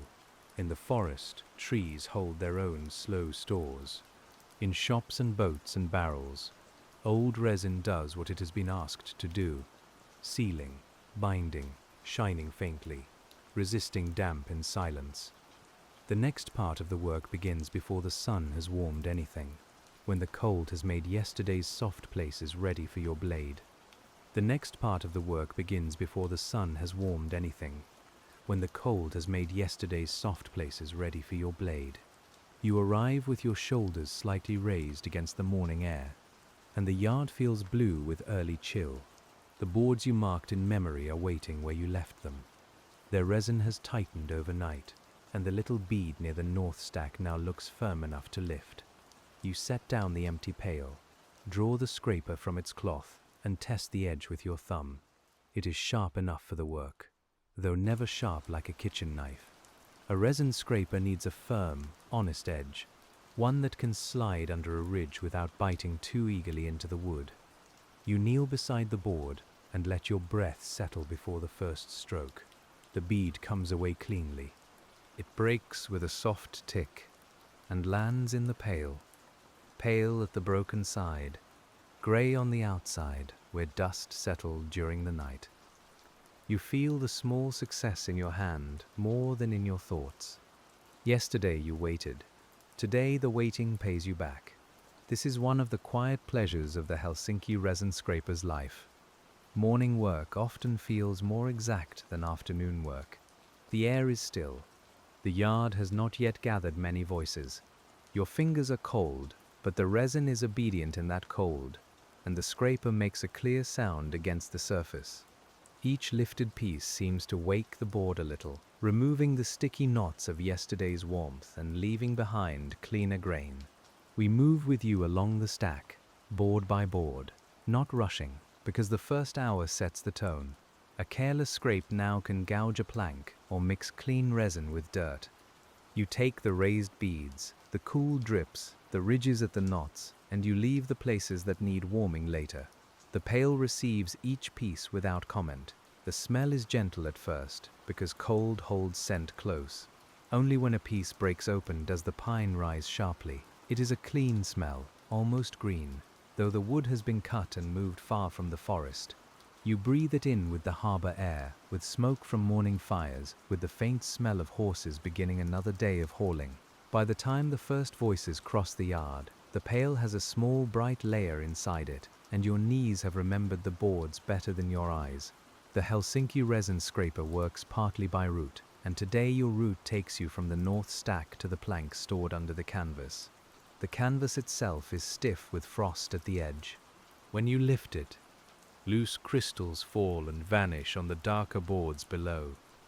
The covered wood smells different, less weathered, more enclosed, with resin stronger in the seams where air has not carried it away. You hold the canvas with one hand and look underneath before choosing your place. The boards are close together, and some resin has been pressed flat between them. That resin will not lift well yet. But along the upper edges, where knots have bled and dried in little ridges, the scraper can do its quiet work. You fold the canvas back and weigh it with a stone. The first board gives you long, narrow flakes. They curl as they leave the surface, then snap in the pail. You enjoy that clean sound, though you would not make a speech of it. Work gives small rewards to the senses. A good scrape, a smooth handle, a clean break, a pail growing heavier by degrees. These are enough for the hour. Nearby, someone opens a shed door, and the smell of last night's ashes moves into the yard. A horse harness jingles. Water slaps once against a hull. The city begins layering its sounds over your own, but your hand keeps its private rhythm. In the world of the 1880s Helsinki Resin Scraper, the large day is built from such small repetitions. You find a smear that looked promising from above, but proves to be full of canvas fibers. You test it, lift a corner, and stop. It would spoil the clean tin. You mark it in your mind for rough work, perhaps later, perhaps not. One of the skills of this job is not being fooled by shine. The material has to be known beneath its surface. The cold edge of the canvas brushes your wrist while you work, dampening your sleeve. You pull back slightly, adjust the stone, and continue. Your hands are never free from the little discomforts of the yard. Cold cloth, rough wood, tacky resin, grit under the nails, smoke in the eyes when the wind shifts. None of it is dramatic. It is simply the texture of the day. As the morning opens wider, we leave the covered stack and carry the cleaner resin back toward the shed, where light and warmth will change the work again. The shed door gives a familiar groan, and the warmer air inside feels thick after the open yard. Not truly warm yet, but held from the wind. You set the pail near the sorting bench and remove your gloves if you have them, because bare fingers judge better than covered ones. The cold has made your skin pale at the knuckles. Resin has already found the creases. You spread the fresh flakes across the cloth and pick through them slowly. The morning's clean scrap is the best kind for finer use. It has little bark, little grit, and a brighter scent when broken. You separate out the cloudy pieces anyway, because haste would undo the care of gathering. The resin scraper's work is often double work, first lifting, then judging what you lifted. The stove is coaxed awake with small fuel. You do not want fierce heat. The fine batch needs patience, and the shed does too. Too much smoke would cling to everything. The flame takes with a soft crackle, and the iron begins to warm. You hold your hands near it for a moment, palms open, letting the stiffness leave finger by finger. A cleaner batch has a different sound when it moves in the pot. At first, the flakes rustle like dry leaves. Then they soften and settle. When you stir, the wooden stick passes through them more smoothly than through rough scrap. The smell is clearer too. Pine without much bitterness. Smoke only from the stove, not from the resin itself. You watch closely, pleased in your quiet way. In Helsinki, cleaner resin could matter for coatings, polishes, and finer mixtures, while darker recovered material found rougher uses. You may not control the final recipe, but you prepare the difference honestly. The clean flakes deserve clean cloth. The pot deserves a steadier hand. The next worker deserves to receive material that behaves as expected. We stay by the stove because the slow melting is almost like breathing. The hard edges slump. The separate pieces join. The pale chips deepen into amber. A bubble rises, pauses, and disappears. Your hand stirs, then rests, then stirs again. Outside, footsteps pass the door. Inside, the resin becomes one body, thick and shining. When the batch is ready to strain, you set the cloth with care and pour in a narrow stream, letting the resin move by weight, not force. The first drops below are clear enough to catch the shed's pale light. They gather into a pool that looks darker as it deepens. You do not speak. The work is saying enough in its own slow language. By late morning, the clean batch is cooling, and the shed has taken on the softer smell that comes after heat has done its work. You wrap yesterday's rough cakes while today's fine batch settles. The contrast is clear under your fingers. Rough cakes feel slightly gritty in places, and their edges break dull. Cleaner cakes are smoother, with a more even resistance when pressed. You stack them apart and make sure no cloth from the rough pile touches the fine one. Crossed materials cause small annoyances later, and your job is to prevent them before they appear. The bench has become a map of qualities. Fine resin, near the window. Rough resin, nearer the stove. Damp scrap in a separate tin. Dirty waste by the door. Tools above, cloths below. Pails tucked where no one kicks them. It may look cluttered to a stranger, but to you it is legible. The order belongs to use, not display. A young worker from another part of the yard pauses near the doorway and watches. He may not know why you sort so carefully. He sees only sticky pieces and old tins. You lift 2 pieces, one clear, one gritty, and break them so he can smell and see the difference. Perhaps he nods, perhaps he forgets. Either way, the lesson passes through the air for a moment.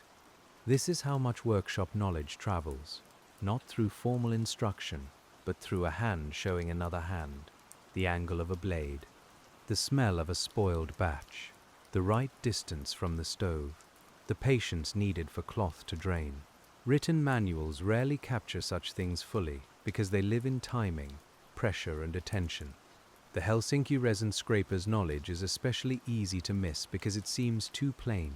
Yet plain knowledge supports complex systems. Boats stay sealed. Barrels are reused. Tools return to service. Coatings spread more smoothly. A city's material life depends on people who know the small differences between almost useful and ready. You pause for water, or coffee if there is some, and the cup warms the same fingers that have just judged resin. The drink carries a taste of smoke from the roux. You do not mind. After hours among pine pitch, every taste seems to pass through the day's scent. Even the bread at midday will carry a little of it. As noon approaches, we turn toward the work of delivery, because recovered resin has to leave the bench before it can become part of another trade. The bundle for delivery is not large, but it is awkward enough to require care. Wrapped cakes sit in a shallow crate with cloth between them, and a tin of rougher material rests beside them. You check the lid twice. A leaking tin would mark your coat, the cart, or a shop floor, and resin is patient in the worst way when it clings where it should not. You lift with both hands. The street outside the yard is brighter now, with daylight lying on damp stone and snowmelt gathered along the edges. Helsinki is moving at its ordinary pace. Not fast, not sleepy, but steady. A clerk with a narrow satchel steps aside. A woman carrying kindling glances at the crate. A horse lowers its head near a trough, steam rising from its nostrils. You carry the resin toward a workshop that uses small amounts for mixtures and repairs. The crate pulls at your fingers, and you shift it now and then from one grip to another. The smell follows you, warmer when the sun touches the cloth. Pine resin in the open street smells less heavy than in the shed. It seems cleaner, almost bright against coal smoke and wet stone. The receiving room is crowded with shelves, jars, scraps and containers whose labels have faded from handling. The worker there may know you by face if not by name. He opens the bundle, presses a thumb against one cake, breaks a corner and nods at the clarity. There is no ceremony. Good material simply enters the room and finds its shelf. You watch as he places the fine batch apart from rougher stock. That separation matters here too. A lighter varnish or polish asks for cleaner resin. A patching compound can accept darker recovered material. The same substance finds different futures by grade.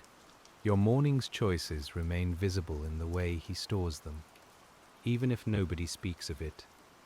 Payment, if it passes through your hands, is likely modest. Perhaps wages are already settled by the yard. Perhaps the delivery is only part of the day's errands. However the arrangement works, the feeling is ordinary. The resin leaves you. The crate becomes lighter. The work continues elsewhere. You step back into the street with empty hands and a lingering scent on your sleeve. This movement through the city helps explain why the job stayed obscure. The resin scraper belonged everywhere and nowhere. Yard, shed, shop, boat, barrel, street. You crossed boundaries between trades without owning any grand title. Your work slipped into other people's work like a quiet ingredient, necessary, absorbed, and rarely named. When you return to the harbor, the afternoon light has shifted, and the yard looks flatter, as if waiting for the next practical decision. The first decision is whether to scrape outside again or stay under cover. You look at the sky, the boards, the softness of resin along the exposed timber, and the stiffness in your hand.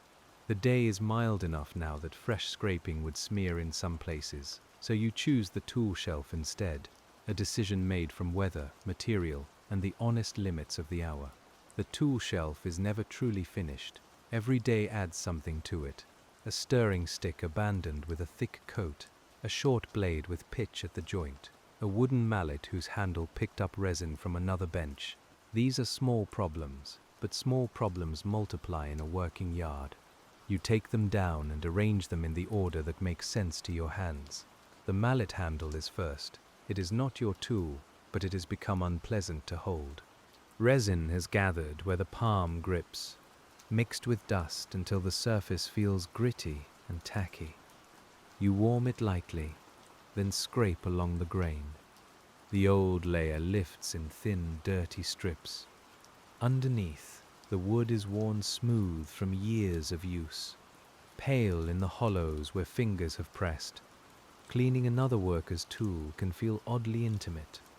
You see where the hand rests, where the grip tightens, where the tool has struck badly and left a dent. You do not know every story of the mallet, and you do not need to. You return it to a state where it can be held without annoyance. That is enough. Next comes the short blade. Its joint is packed with hardened pitch, and the edge cannot close properly. You hold it near warmth, test the residue with a pin, and lift softened bits from the hinge. The smell is dark, older than today's resin, with oil and metal in it. Your fingers work slowly, because a hinge has narrow patience. Force would bend what care can free. We sit beside you in that careful work, and the shed grows quiet around the little problem. The stove murmurs, the hinge loosens, a fleck drops onto the cloth. You open and close the blade until it moves more easily. The change is barely visible, but in the hand it is clear. A tool that resisted now answers. This is the sort of task that disappears most completely. No record will say that a hinge worked again because you softened pitch with patient heat. No one will remember the mallet handle losing its tack. But tomorrow, someone will lift the tool and think only that it is ready. The absence of trouble becomes your signature. As afternoon leans toward evening, the yard asks for one more outside round, not to gather much, but to listen with your eyes to what the materials are doing. You step from the shed into cooler air and feel the change at once. The sun has moved behind buildings, and the warmth has gone from the boards. Places that smeared earlier may be ready now. You carry the pail loosely, because this is a checking round. The harbor water has darkened. Masts and ropes cut thin lines against the sky. A few voices drift from the quay. At the boatside, you examine the seam you worked near the day before. The seal itself is sound, but a small ridge has hardened below it. You crouch and lift it away with the smaller blade. It comes cleanly, smelling of pitch and seawater. You place it in the rough tin. The seam looks neater, not new, simply less burdened by excess. A boat's surface teaches restraint. Remove too much, and you disturb protection. Remove too little, and dirt gathers where it should not. Your blade travels beside usefulness, not through it. That line is subtle. It is learned by seeing what happens after rain, after launch, after a careless scrape, after a careful one. The yard is a school without benches. You move to a barrel left under a roof edge. Yesterday's damp smear has firmed, and the dusting you applied kept dirt from sinking in. Now the scraper lifts it in one broad piece. This is another quiet reward for preparation. The work done at day's end returns to greet you at the next day's edge, and the rhythm begins to feel almost conversational. The pail is not heavy when you return, but it does not need to be. Evening scrap is often a finishing matter, a bit from the boat, a strip from the barrel, a bead from a board near the wall. Each piece joins the rough tin, and the day's map becomes cleaner. You can leave the yard knowing fewer sticky surprises will wait for morning. By the time you step back inside, the shed has dimmed, and the bench must be lit before the final sorting can begin. The lantern flame comes up slowly, first blue at the base, then yellow, then steadier behind the glass. Its light changes the resin again, deepening every brown and making clear pieces glow at the edges. You set the evening scrap on the cloth and sort more by touch and smell than by color. The lamp is helpful, but not truthful in the way daylight is. The boat seam scrap goes to rough material. The barrel strip is cleaner than expected, though still dark. The bead from the wallboard breaks with a clean pine scent, so you save it separately. These decisions take only moments, but they rest on years of looking. The listener inside the work can feel how the hand no longer hesitates over every piece. There is comfort in competence that does not announce itself. You do not need to describe the grades aloud. You simply place them. Fine, rough, dark, too dirty later. The piles form under your hand. The bench becomes ordered. The room quiets around the movement. Even the lantern flame seems to lean closer, as if it too has learned the pattern. Your back aches when you straighten.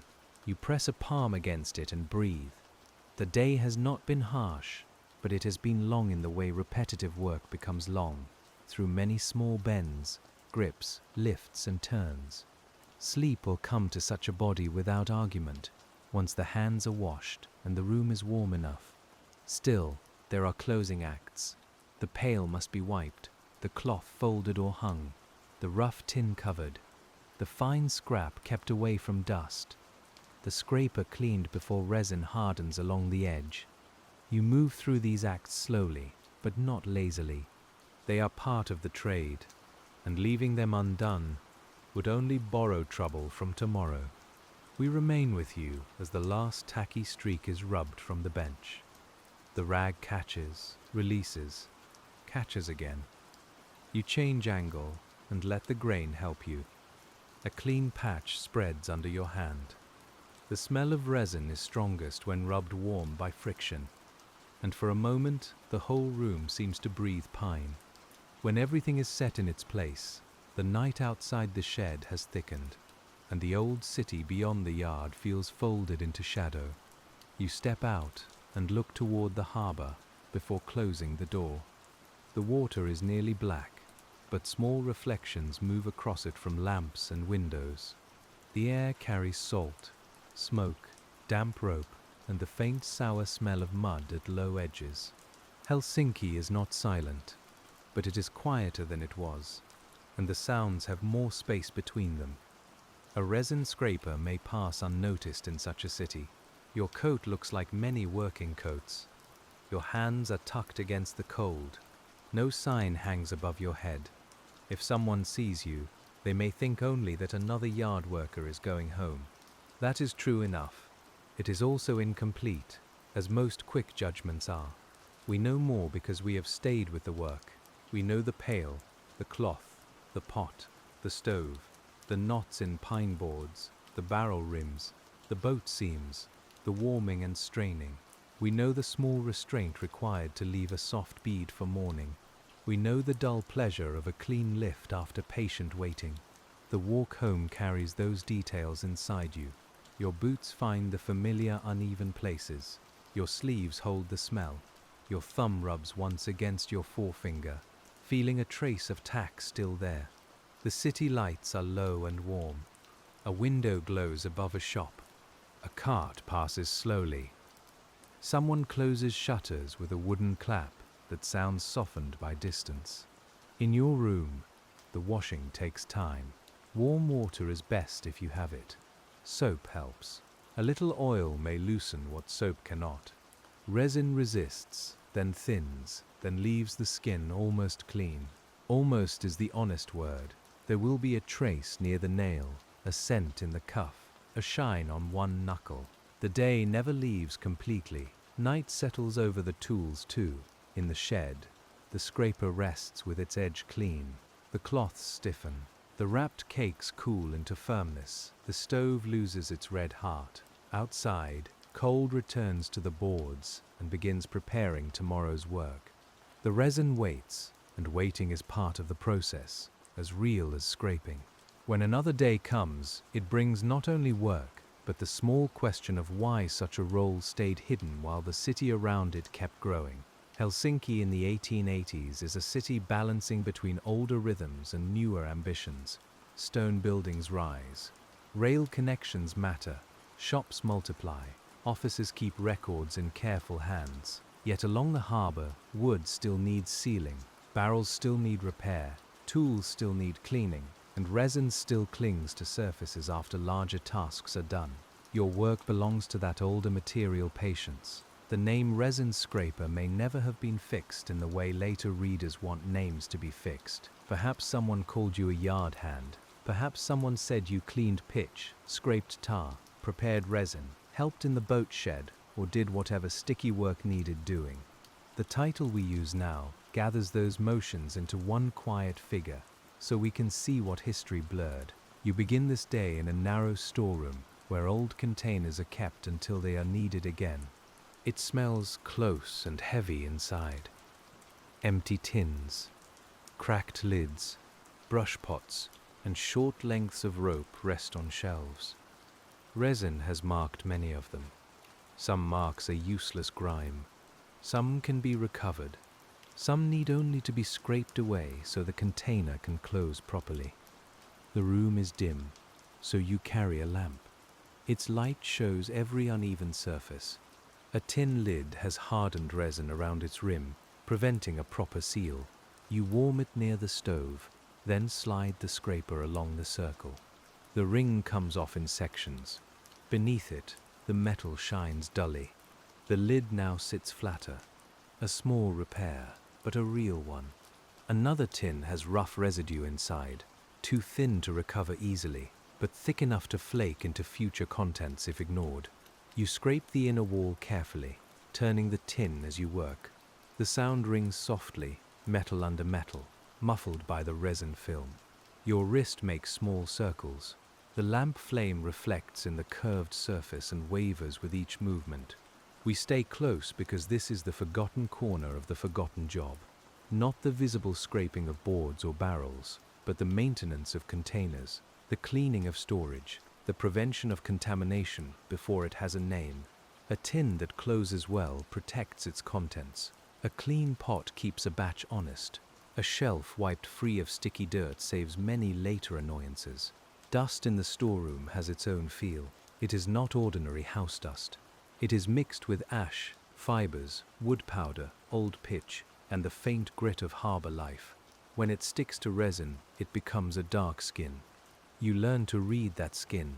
Some can be shaved away, some has sunk too deep, some tells you the container was left open too long. By mid-morning, the storeroom smells warmer, because you have carried several pieces in and out from the stove. Your lamp is no longer needed, but you keep it near for the back shelf. The clean tins sit open, airing. Their rims are smooth under your finger. That smoothness is the whole point. It will not be admired. It will simply work. And as the storeroom becomes orderly again, the work leads back to the yard's largest and quietest material, the stacks of pine that wait under weather. The pine stacks look still from a distance, but you know they are changing. Moisture moves. Resin beads. Bark loosens. Ends check and crack. Cold opens some things and closes others. You walk along them with the slow attention of someone reading a long page. Your scraper hangs from one hand. The pail rests against your leg each time you stop. At the cut ends, resin sometimes gathers in darkened streaks. It is not always good to collect because end grain holds dirt and splinters. You test a ridge with the blade. If it lifts cleanly, you save it. If it pulls too much wood, you leave it. The aim is not to strip the timber bare. The aim is to recover what the surface offers freely enough. The ends of the logs smell rich, especially when the day is mild. Fresh wood, old sap, damp bark, and the faint mineral smell of soil still caught in crevices. Your fingers trace a crack where resin has hardened like a thin vein. The scraper follows it carefully. A narrow strip lifts, breaks, and falls into your palm. You drop it into the pail. This work puts your face close to the tree's history. Growth rings, knots, scars, old cuts and fresh abrasions all pass under your eyes. You are not a forester, not a sawyer, not a merchant, yet you come to know wood in your own way. You know which knots bleed long after cutting. You know which surfaces gather clean resin. You know which rough patches ruin a batch. Helsinki's harbour depends on such arrivals from beyond the city. Timber comes in, goes out, waits, is shaped, sold, repaired or stored. The resin scraper moves along its edges, recovering what seeps from that movement. It is not glamorous work, but it is deeply connected. Your pail holds small signs of a whole trade network, though it looks only like sticky scrap. A breeze comes across the water and carries the smell of salt into the pine. For a moment, forest and harbour meet clearly in the air. You breathe them together. pine resin and seawater, smoke and damp bark, horse sweat and cold iron. The city is made of such mixtures, and your job lives exactly where they overlap. When your pail has enough from the timber ends, you cover it with cloth to keep loose dust away. Then you turn toward the shed again, slowly, because the ground is uneven and the useful pieces deserve care. The shed feels busier now, though no one may be inside. It is busy with waiting tasks. The storeroom tins are airing. The morning timber resin needs sorting. A cloth from yesterday has stiffened badly and must be warmed before it can be folded. The stove wants fuel. The bench wants clearing. Work gathers in layers, and you take the top layer first. You set the timber resin on the cloth and break several pieces with the back of the knife. Their centers are good, but the edges carry wood fibers. You trim them. The fibers smell fresh when cut away, almost sweet. The resin beneath is darker than the clean knot beads, but usable. You put it in a middle pile, neither fine nor rough, waiting for a later decision. The stiff cloth is held near warmth until it softens enough to bend. Resin has made one corner almost board-like.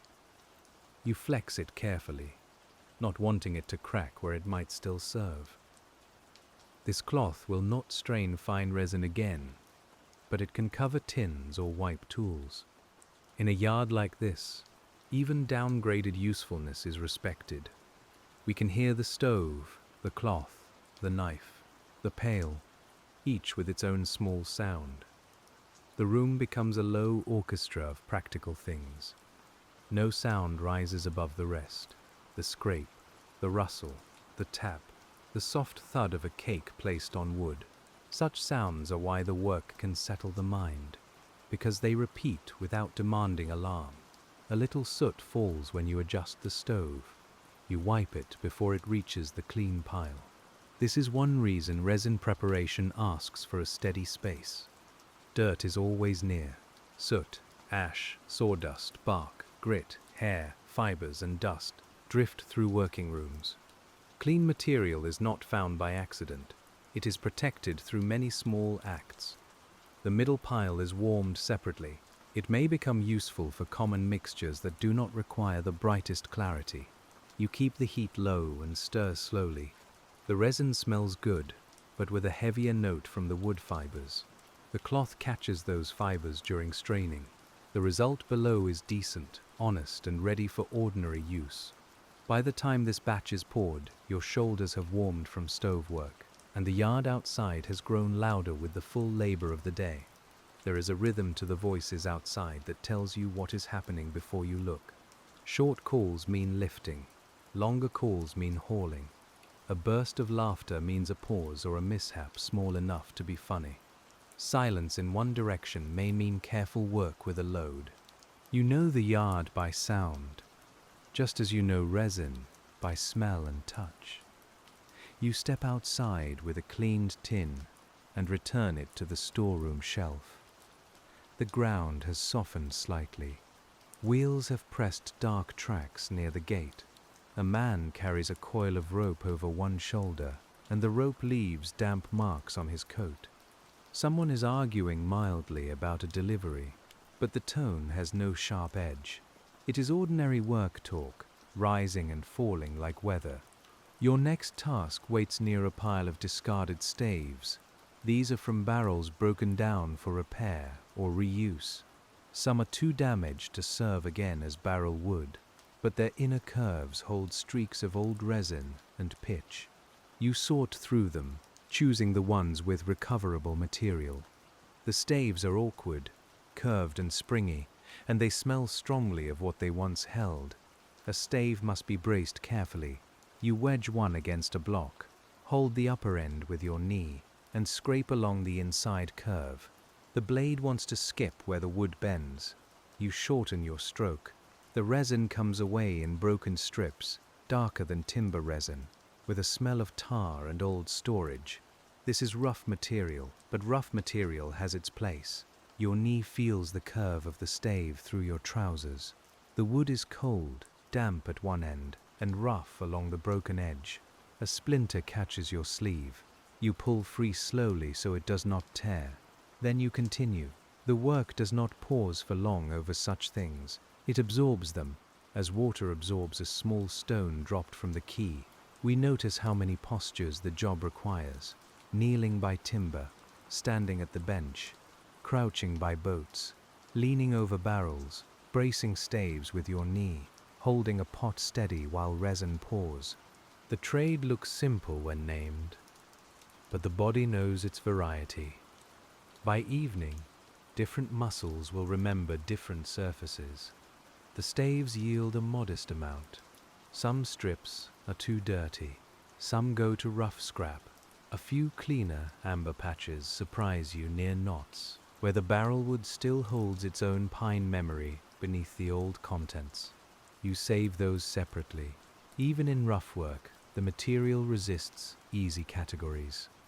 As the stave pile is sorted, the day moves toward its middle, and the smell of food begins to drift from nearby rooms and street corners. You wash your hands as well as the yard allows before eating. Cold water over sticky fingers is not enough, but it helps. You rub with soap, then with a scrap of cloth, then accept what remains. Resin has a stubborn loyalty to skin. Bread is held carefully, the cup is lifted by the cleaner fingers. Such habits become automatic, small household manners adapted to a sticky trade. Lunch is simple again, and its simplicity rests well in the day. You sit where you can see the yard but keep out of the wind. The crate beneath you is uneven. Your coat smells of pine and smoke. The food has the plain comfort of something earned by morning work. Bread, fish perhaps, potato perhaps, a warm drink if the day has allowed it. Around you, others take their pauses in their own ways. Someone checks a bootlace. Someone rubs a shoulder. Someone looks toward the water without speaking. A few words pass about weather, ice, money, a relative, a delivery. The talk is practical, but not empty. It keeps people connected without pulling them too far from the quiet center of the day. You may turn a small piece of resin between your fingers while you sit, not because it needs work, but because the hand keeps returning to the material. It warms slightly and releases scent. You set it aside before it sticks. Even at rest, the job continues in tiny reflexes. The body does not put down a trade all at once.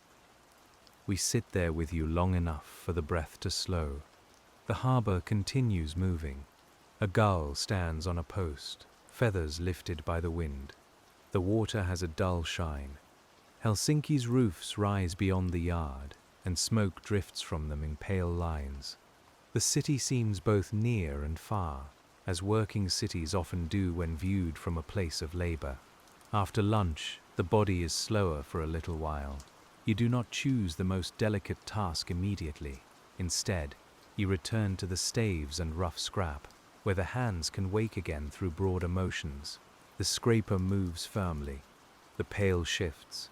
The day resumes without a clear border between rest and work. By early afternoon, the rough tins are fuller, and the shed is ready for a darker batch that will not be pretty, but will still be useful. The dark batch begins with the stave scrap, boat seam pieces, and several old lumps that have waited for enough similar material to make warming worthwhile. You place them in the pot with care, even though the batch is rough. Rough does not mean careless. It only means the final use can tolerate more darkness, more body, and less clarity. The process still deserves attention. As the heat enters the pot, the smell grows strong. Tar rises first, then old resin, then smoke, then a faint bitterness from dirt trapped in the scrap. You keep the pot back from the fiercest heat. Dark resin can scorch quickly, and scorched material becomes unpleasant to use. Your hand stirs steadily, feeling for unmelted lumps at the bottom. The mixture thickens before it smooths. Bits resist, then soften. A strip from a barrel curls in on itself and disappears into the mass. The wooden stick drags, frees, drags again. You lean close enough to watch, but not so close that the fumes sting your eyes too sharply. Even familiar smells can be too much in a hot pot. This rough batch may later help with sealing utility surfaces, patching, or mixing where color matters little. It is not a failure of refinement. It is material matched to purpose. In your work, usefulness has many grades, and respect belongs to each one. A dark cake that seals well is just as honest as a clear cake that shines. We can see why the trade teaches a gentle form of acceptance. Not everything becomes fine. Not everything should. The cleanest resin goes one way, the dark resin another, the gritty waste another still. The work is not to force sameness. It is to know the difference and to let each thing serve where it can. The straining is heavier now. The cloth darkens almost at once, catching fibers, grit, and blackened fragments. You pour slowly, arms steady, letting the thick material find its path. The vessel below fills with a deep brown pool, glossy under the shed light. It is not beautiful in the bright way of clean resin, but it has its own depth, like wet bark. When the last pour is done, you scrape the pot before it hardens. This is hot, careful work. The rag protects your fingers. The blade follows the curve. Waste from the pot goes into the lowest scrap tin, unless it is too scorched. You judge quickly. The room feels warmer now, almost close, and you open the door a little for air. Outside air enters with the smell of water and horses, thinning the heavy resin fumes. You breathe more easily. The batch cools in shallow forms. The dark surfaces grow dull from the edges inward. A fly, early for the season, or confused by warmth, touches the rim and leaves again. The shed settles around the completed task.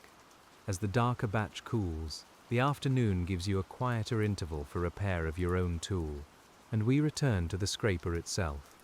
The scraper handle has loosened slightly where wood meets metal. Not dangerously, but enough for your hand to notice. You sit near the window with the tool across your lap and examine the join. Resin has worked into the gap, as it works into everything, but the handle still needs tightening. You clean the area first, because repair over dirt never lasts well. The blade is removed if the tool allows it, or shifted enough to clear the packed residue. You pick out old resin with a thin point, then wipe the hollow. The smell released from the join is old and dry, like dust warmed under pine. Your fingers move slowly. This is your own tool, and the care is personal in a quiet way. A sliver of wood may be tapped in. A small wedge may be reset. A wrapping may be tightened. The exact method depends on the tool, but the principle is simple. Remove what interferes. Seat the parts firmly. Test by feel. The scraper must answer the hand without wobble. A loose tool wastes strength and makes rough marks. You hold it after the adjustment and make a few strokes against a scrap board. The edge travels more cleanly. The handle no longer shifts. You nod, perhaps only inwardly. A tool repaired before it fails saves both work and temper. This is one of the calm habits of people who depend on plain objects every day. We remain with the scraper because it is almost the emblem of the role, though too humble to be called one. A strip of metal, a worn handle, a shape made for pressure and lifting. It does not transform the world by force. It persuades small hardened things to let go. In that, it resembles much of the work itself. The blade is sharpened after repair, lightly, with even strokes. The stone makes a dry whisper. You wipe the edge, hold it to the light, and see a faint line along it. Good enough. Not perfect, because perfect edges are for other trades and other tools. Good enough here means ready, reliable, familiar. The hand knows the difference. By late afternoon, the repaired scraper returns to work, and its first task is a row of small drips beneath the bench where earlier batches left their traces. Under-bench scraping is awkward. You bend low, lantern or daylight angled badly, and work where dust gathers. It is not pleasant, but it keeps the floor and supports from becoming gummy with old material. Resin beneath a bench collects shavings, grit, and lost fibers. Left long enough, it becomes a dark ridge that catches everything. You crouch and set the blade under the first drip. The repaired handle feels firm. The drip breaks partly, then smears at the base. Too warm still. You shift to another, older one. It lifts more cleanly. The pail sits beside your boot. Dust brushes your sleeve. The smell under the bench is darker, less pine, more old floor and ash. This kind of cleaning rarely announces its value.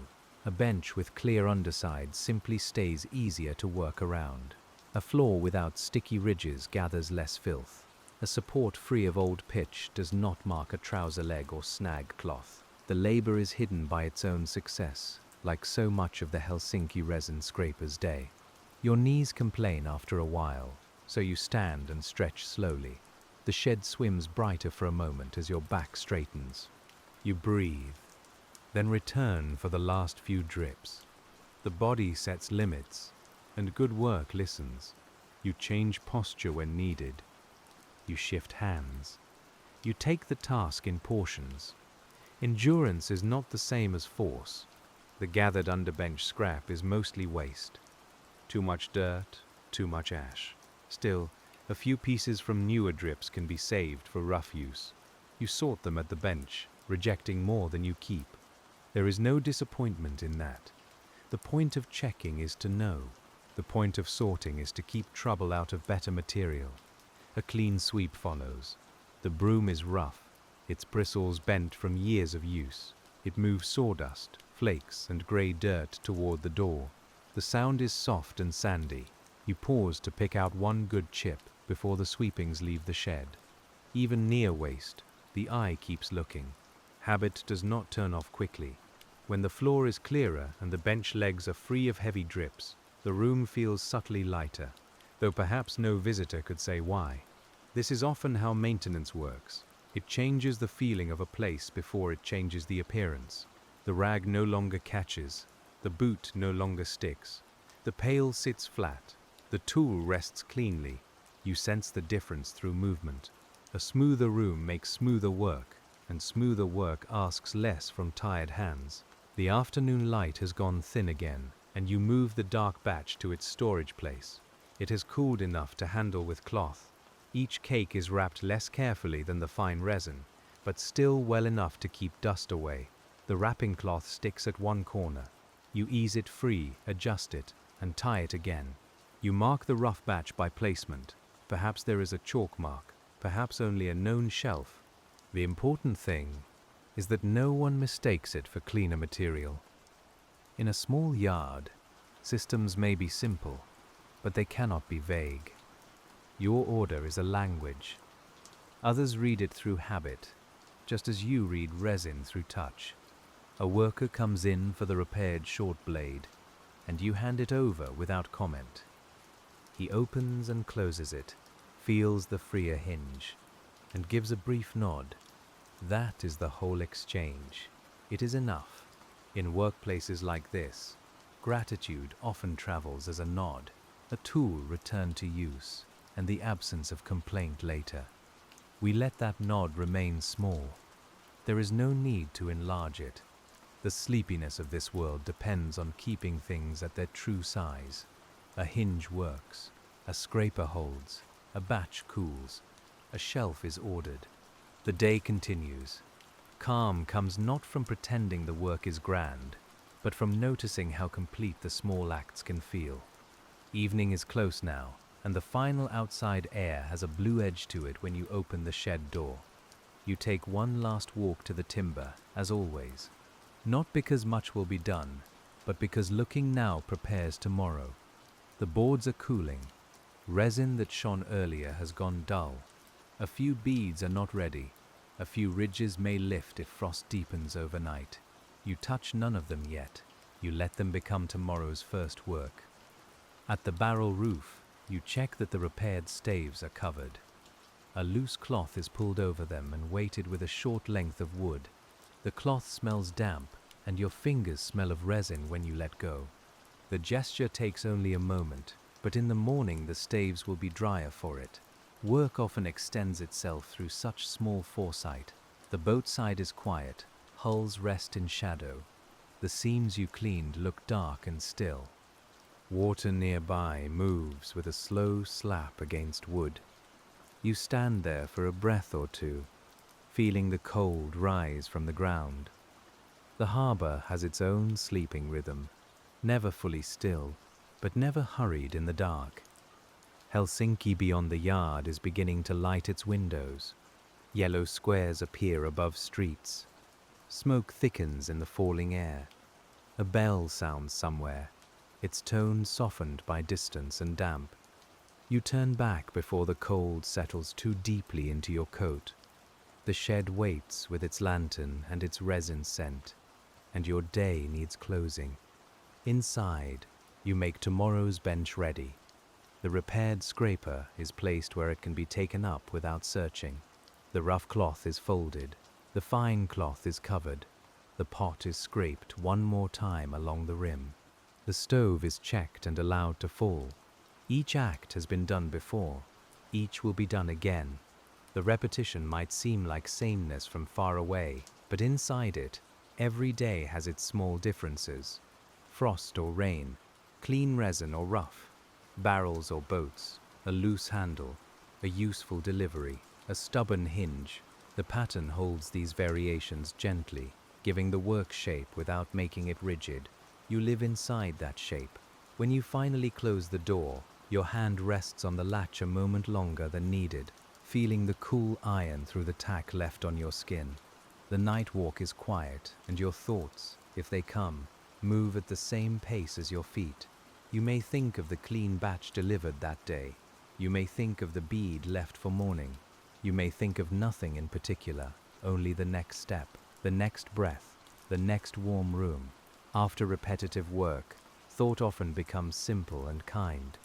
The streets hold the smell of suppers, coal smoke, wet wool, and the harbor lingering behind you. Your scraper, wrapped now, rests under your arm or in your bag. It has done its day's work. So have you.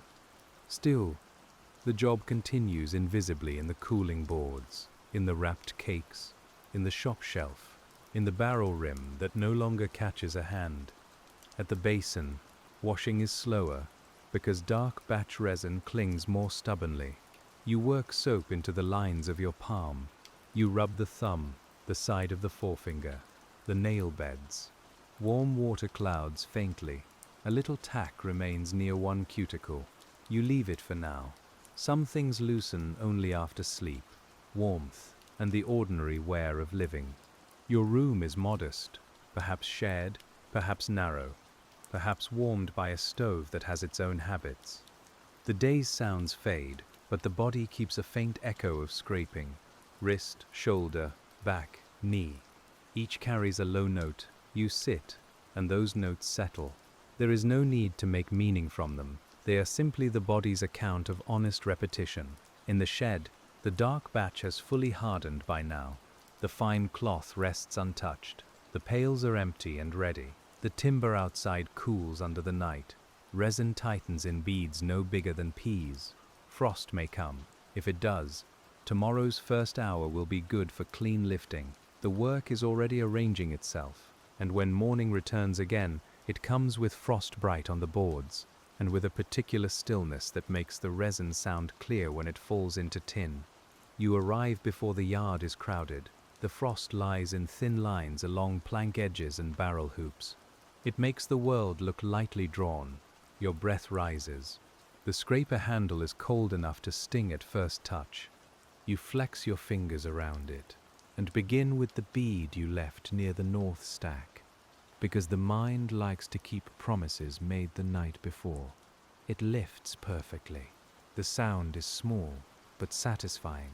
You drop it into the pail and almost smile.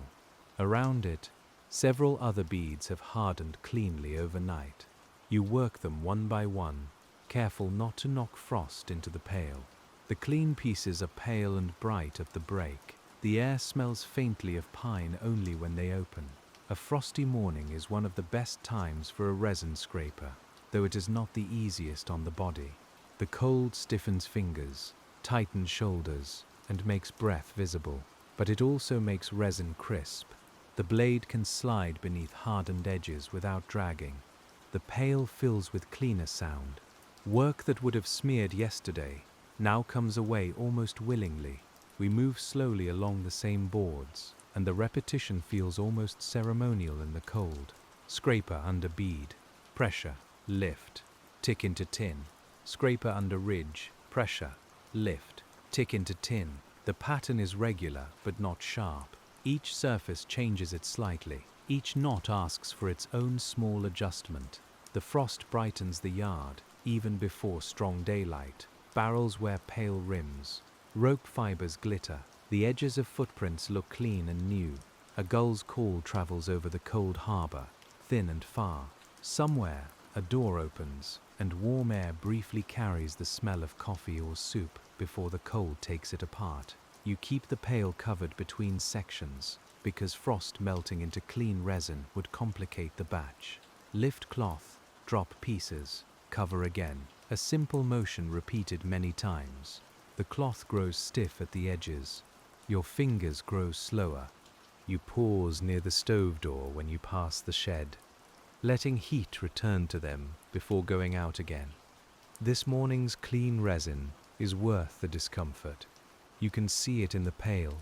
Flakes and beads lighter than yesterday's mixed scrap. It will melt well if protected. It will strain cleanly. It will make another worker nod without needing many words. The body may be cold, but the material is generous in its coldness.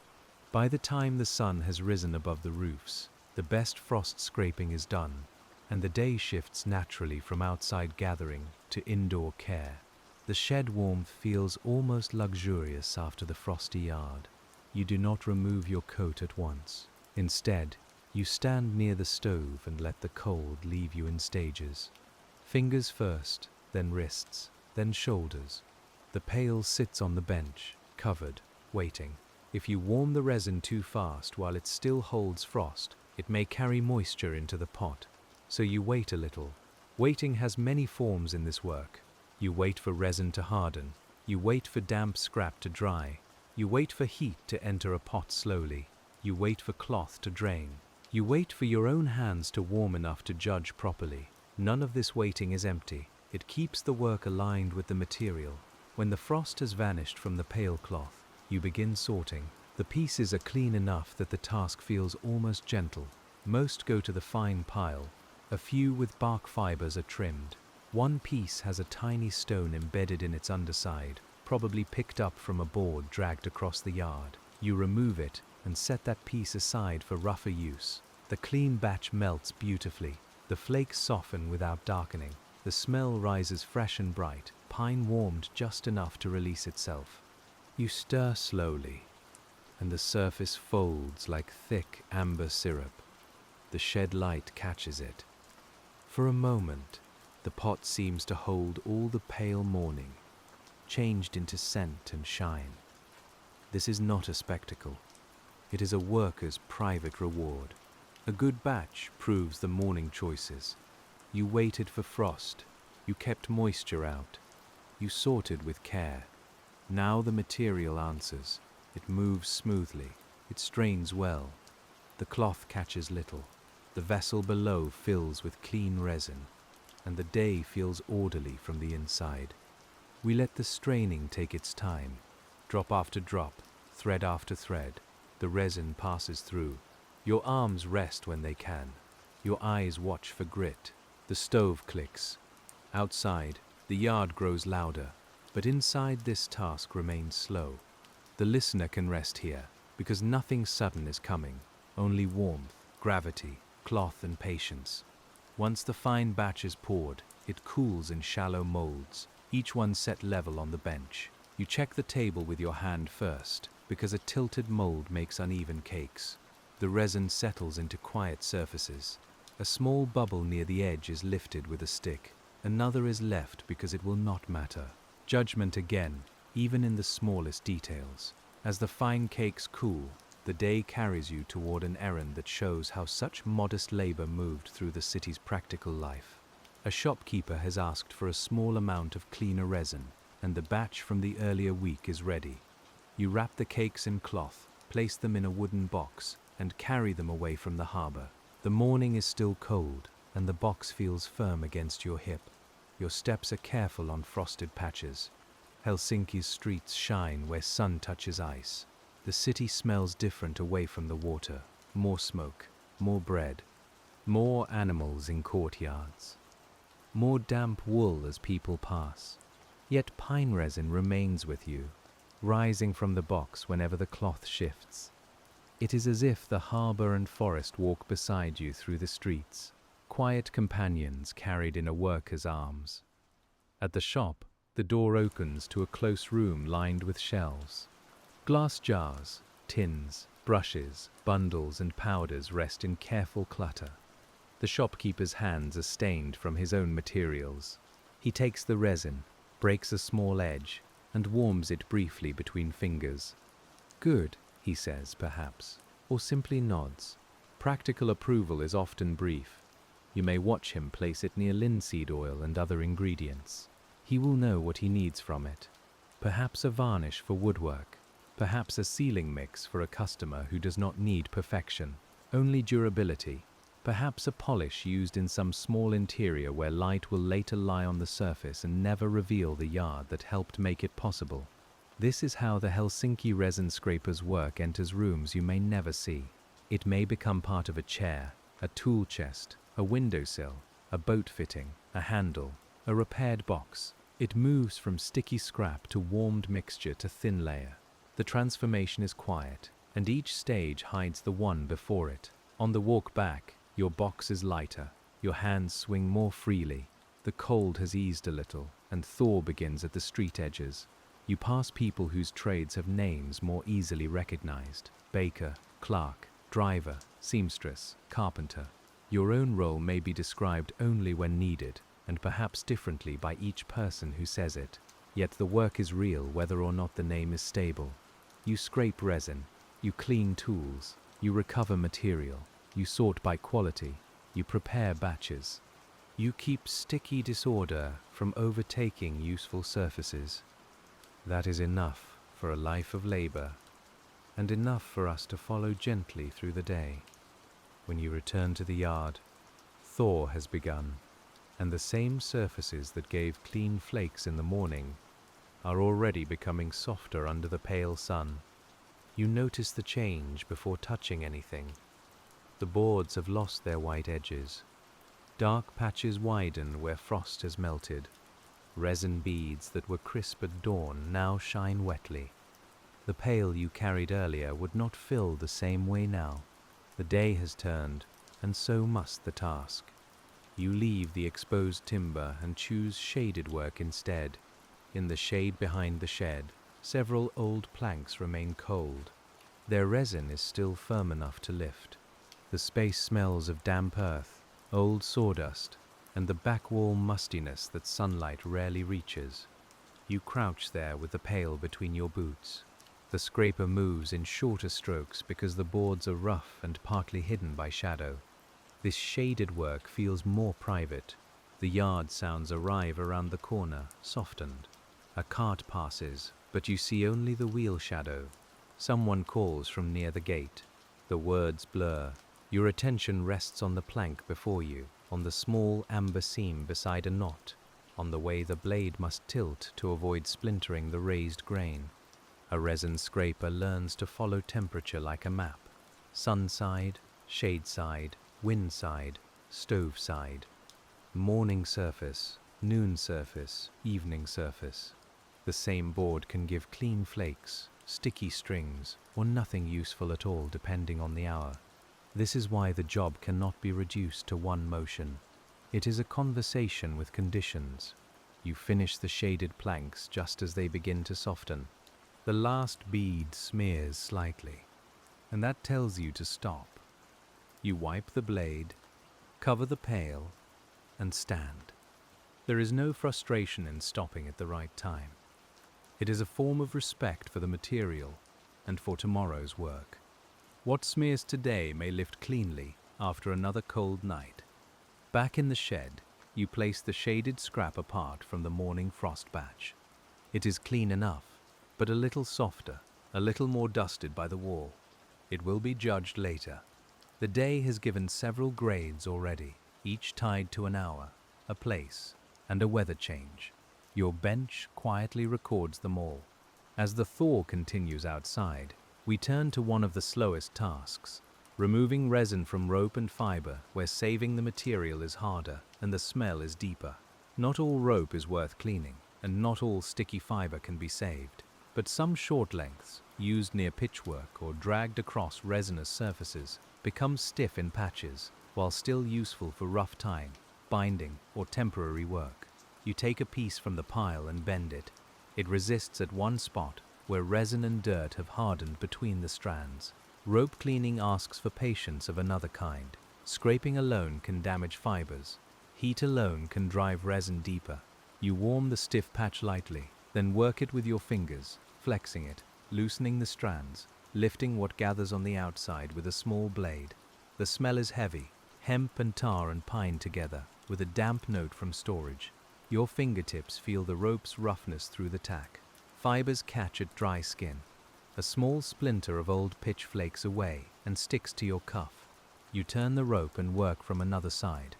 This task gives little recovered resin worth saving, but it may return a length of rope to use. Again, the goal is not always collection. Sometimes it is restoration. We stay with the rope because it shows another edge of the trade. Resin is helpful until it is in the wrong place. It seals a seam but stiffens a rope. It protects wood but fouls a hinge. It gives shine in a mixture but gathers dirt on a handle. Your work is partly about moving resin from wrong places toward right ones. The rope slowly loosens. Not fully, but enough. You rub it with coarse cloth, then coil it loosely so it does not harden in a sharp bend. It will never be fine rope again. It may serve for tying scrap, bundling staves, or holding a cover in place. That is still a life.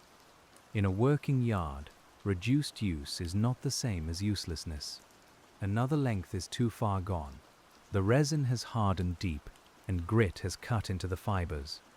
You test it, flex it, smell the old tar, and set it aside for disposal or the roughest possible use. Letting go is also part of sorting. The hand that saves must also know when saving costs more than it returns.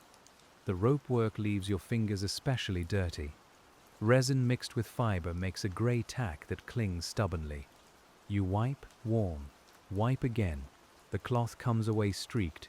Your hands smell less like clean pine now, and more like old harbor work, rope shed, wet hemp, tar, and smoke. The day has changed its scent. By mid-afternoon, the rope pile is smaller, the usable coils are set aside, and the shed seems to breathe more freely around the cleared floor. Clearing space is one of the hidden products of your labor. A sticky rope pile becomes sorted coils. A dirty bench becomes a working bench. A shelf of fouled tins becomes storage again. Space returns little by little. The eye rests more easily. The foot moves without catching. The next person can begin without first undoing yesterday's neglect. You sweep the rope fibers and grit toward the door. The broom rasp is rougher than before, catching on strands. You stop to pull a fiber from the bristles, then another. Even the broom takes on the work it performs. You clean it against the threshold, and a little cloud of dust rises, carrying the smell of hemp and old pitch.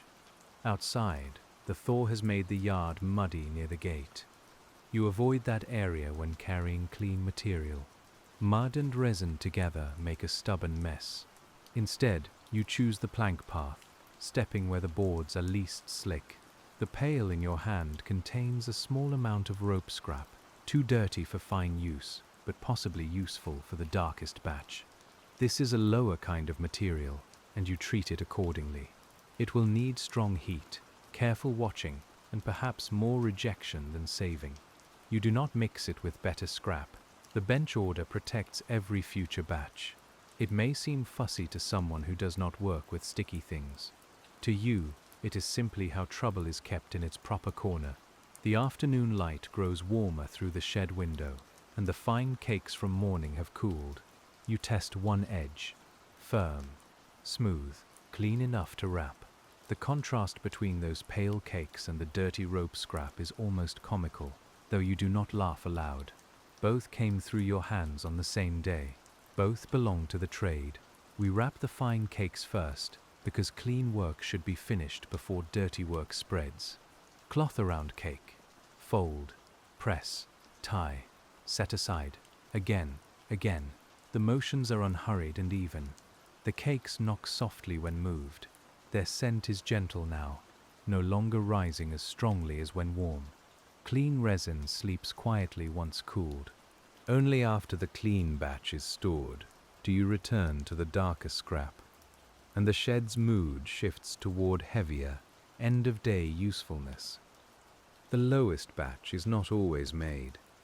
Sometimes the scrap is too poor. Today there is just enough to test. Rope flex, old pitch, underbench scrap, and dark stave pieces wait together. You place them in the pot reserved for such work, one you would never use for fine resin. Its inside is already dark, polished by many rough meltings. The heat must be cautious because dirty scrap can smoke badly. You stand near the door, keeping air moving. The smell is thick: tar, burnt dust, hemp, old pine, and the bitter edge of material near its limit. You stir slowly and watch for grit that will not soften. Some pieces melt. Some only char at the edge. You remove those before they spoil the rest. This is not the prettiest work, but it belongs. Every material has a lower threshold where saving becomes questionable. You work near that threshold with care. The batch may become a rough adhesive or sealing material for something temporary, or it may prove too poor and be set aside. The decision cannot be made until heat reveals what is inside. The pot speaks in small sounds: a hiss from trapped damp, a dull pop from an air pocket, the scrape of the stick against unmelted grit. You keep your face back and your hand steady. There is no danger story here, only practical caution. The work has its risks, as all heated materials do, and you answer them with attention rather than fear.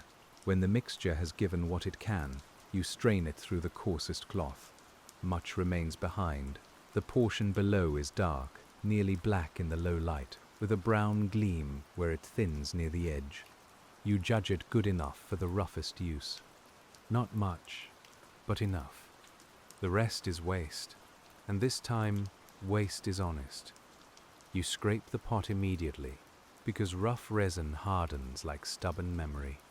The rag protects your palm. The blade follows the curve with practiced pressure. Some residue is too burnt to save. You remove it and set it with the waste. The room smells heavy, so you leave the door open and let cold air pass through. As fresh air clears the shed, the evening begins its slow return, and the last tasks become lighter again, as if the day is rinsing itself. You wash the stirring stick used for the dark batch as well as it can be washed. Then set it apart from the others. Its end is permanently stained. That is fine. It has its purpose.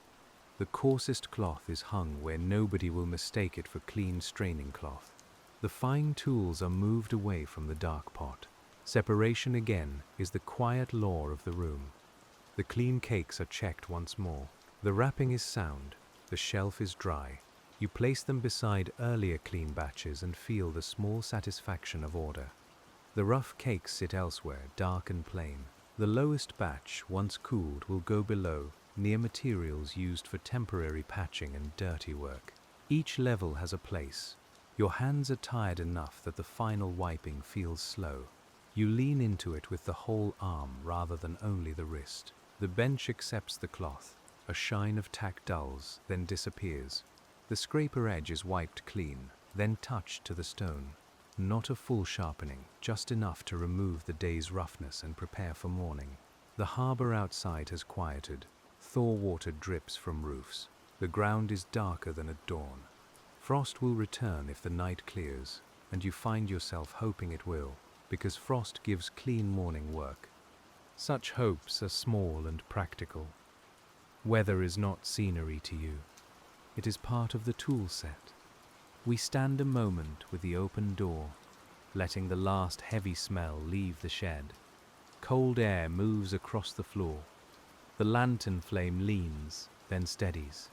The wrapped resin cakes remain still on their shelves. The pails wait upside down. The rope coils lie ready for rough use. The room has absorbed another day and made space for the next. When you close the door, the latch feels a little sticky despite wiping, and you make a note in your mind to clean it better tomorrow. That note will return when the next morning's hand reaches for the latch. This is how the work continues, through small remembered needs. A latch to clean, a bead to test, a cloth to replace, a barrel rim to check, a tool handle to scrape. None of these alone defines the job, but together they form the quiet body of it. The walk through Helsinki is softer tonight because thaw has dampened the streets. Wheels make less ringing sound. Boots press into wet grit. Lamps reflect in shallow puddles. The city smells of smoke, melting snow, and the harbor's dark water. Your coat carries the heavier scent of rough resin today, and you are glad when the air thins it. At home, washing takes longer again. Dark resin resists. Rope fibers have left tiny scratches. Soap finds them. Warm water stings gently, then soothes. You rub until the worst is gone. Dry your hands and see that the skin still holds faint brown marks. They will fade slowly. Work marks rarely obey a single washing. Sleep comes nearer when the body is clean enough and the room is dim. The day's motions replay without force. Scraper under bead, pot near stove, cloth over vessel, rope flexed in the hands, tin lid cleaned, latch noted for morning. These images do not demand attention. They drift, practical and soft, like tools settling on a shelf. In the yard, the latch waits with its tacky edge. The frost may be forming already. The boards cool. The resin beads tighten. Wrapped cakes rest in the shed. Somewhere in a shop, a piece of resin you delivered may be melting into another mixture. The chain continues while you sleep, and by morning, the quiet work will be ready for your hands again. The next morning, your first touch is the sticky latch, and the day begins with the smallest repair before any resin is gathered.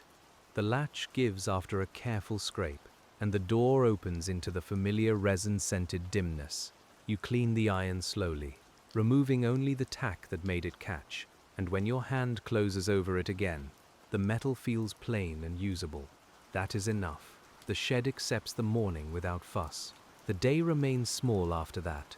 A few beads lift from cold boards. A barrel rim is wiped clean. A cloth is folded away from the stove, and one pale cake of resin is wrapped before dust can settle on it. Your scraper moves more gently now, as if the tool itself knows the work is almost done. Outside, Helsinki lies quiet under a soft grey sky, with the harbour breathing against its pilings and smoke rising thinly above the roofs. By the late hour, you have stopped looking for more. Some work can wait, but not because it has been forgotten. The boards will keep their beads. The barrels will keep their rims. The resin in the pot will harden where it rests, and tomorrow's hands, whoever's they are, will know what to do with it. You wipe the bench one final time, slow across the grain, and the cloth leaves a dull, clean path behind it.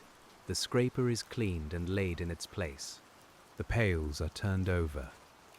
The fine cloth is folded above the rough one. The stove is allowed to fall into a red, quiet glow, then into darkness.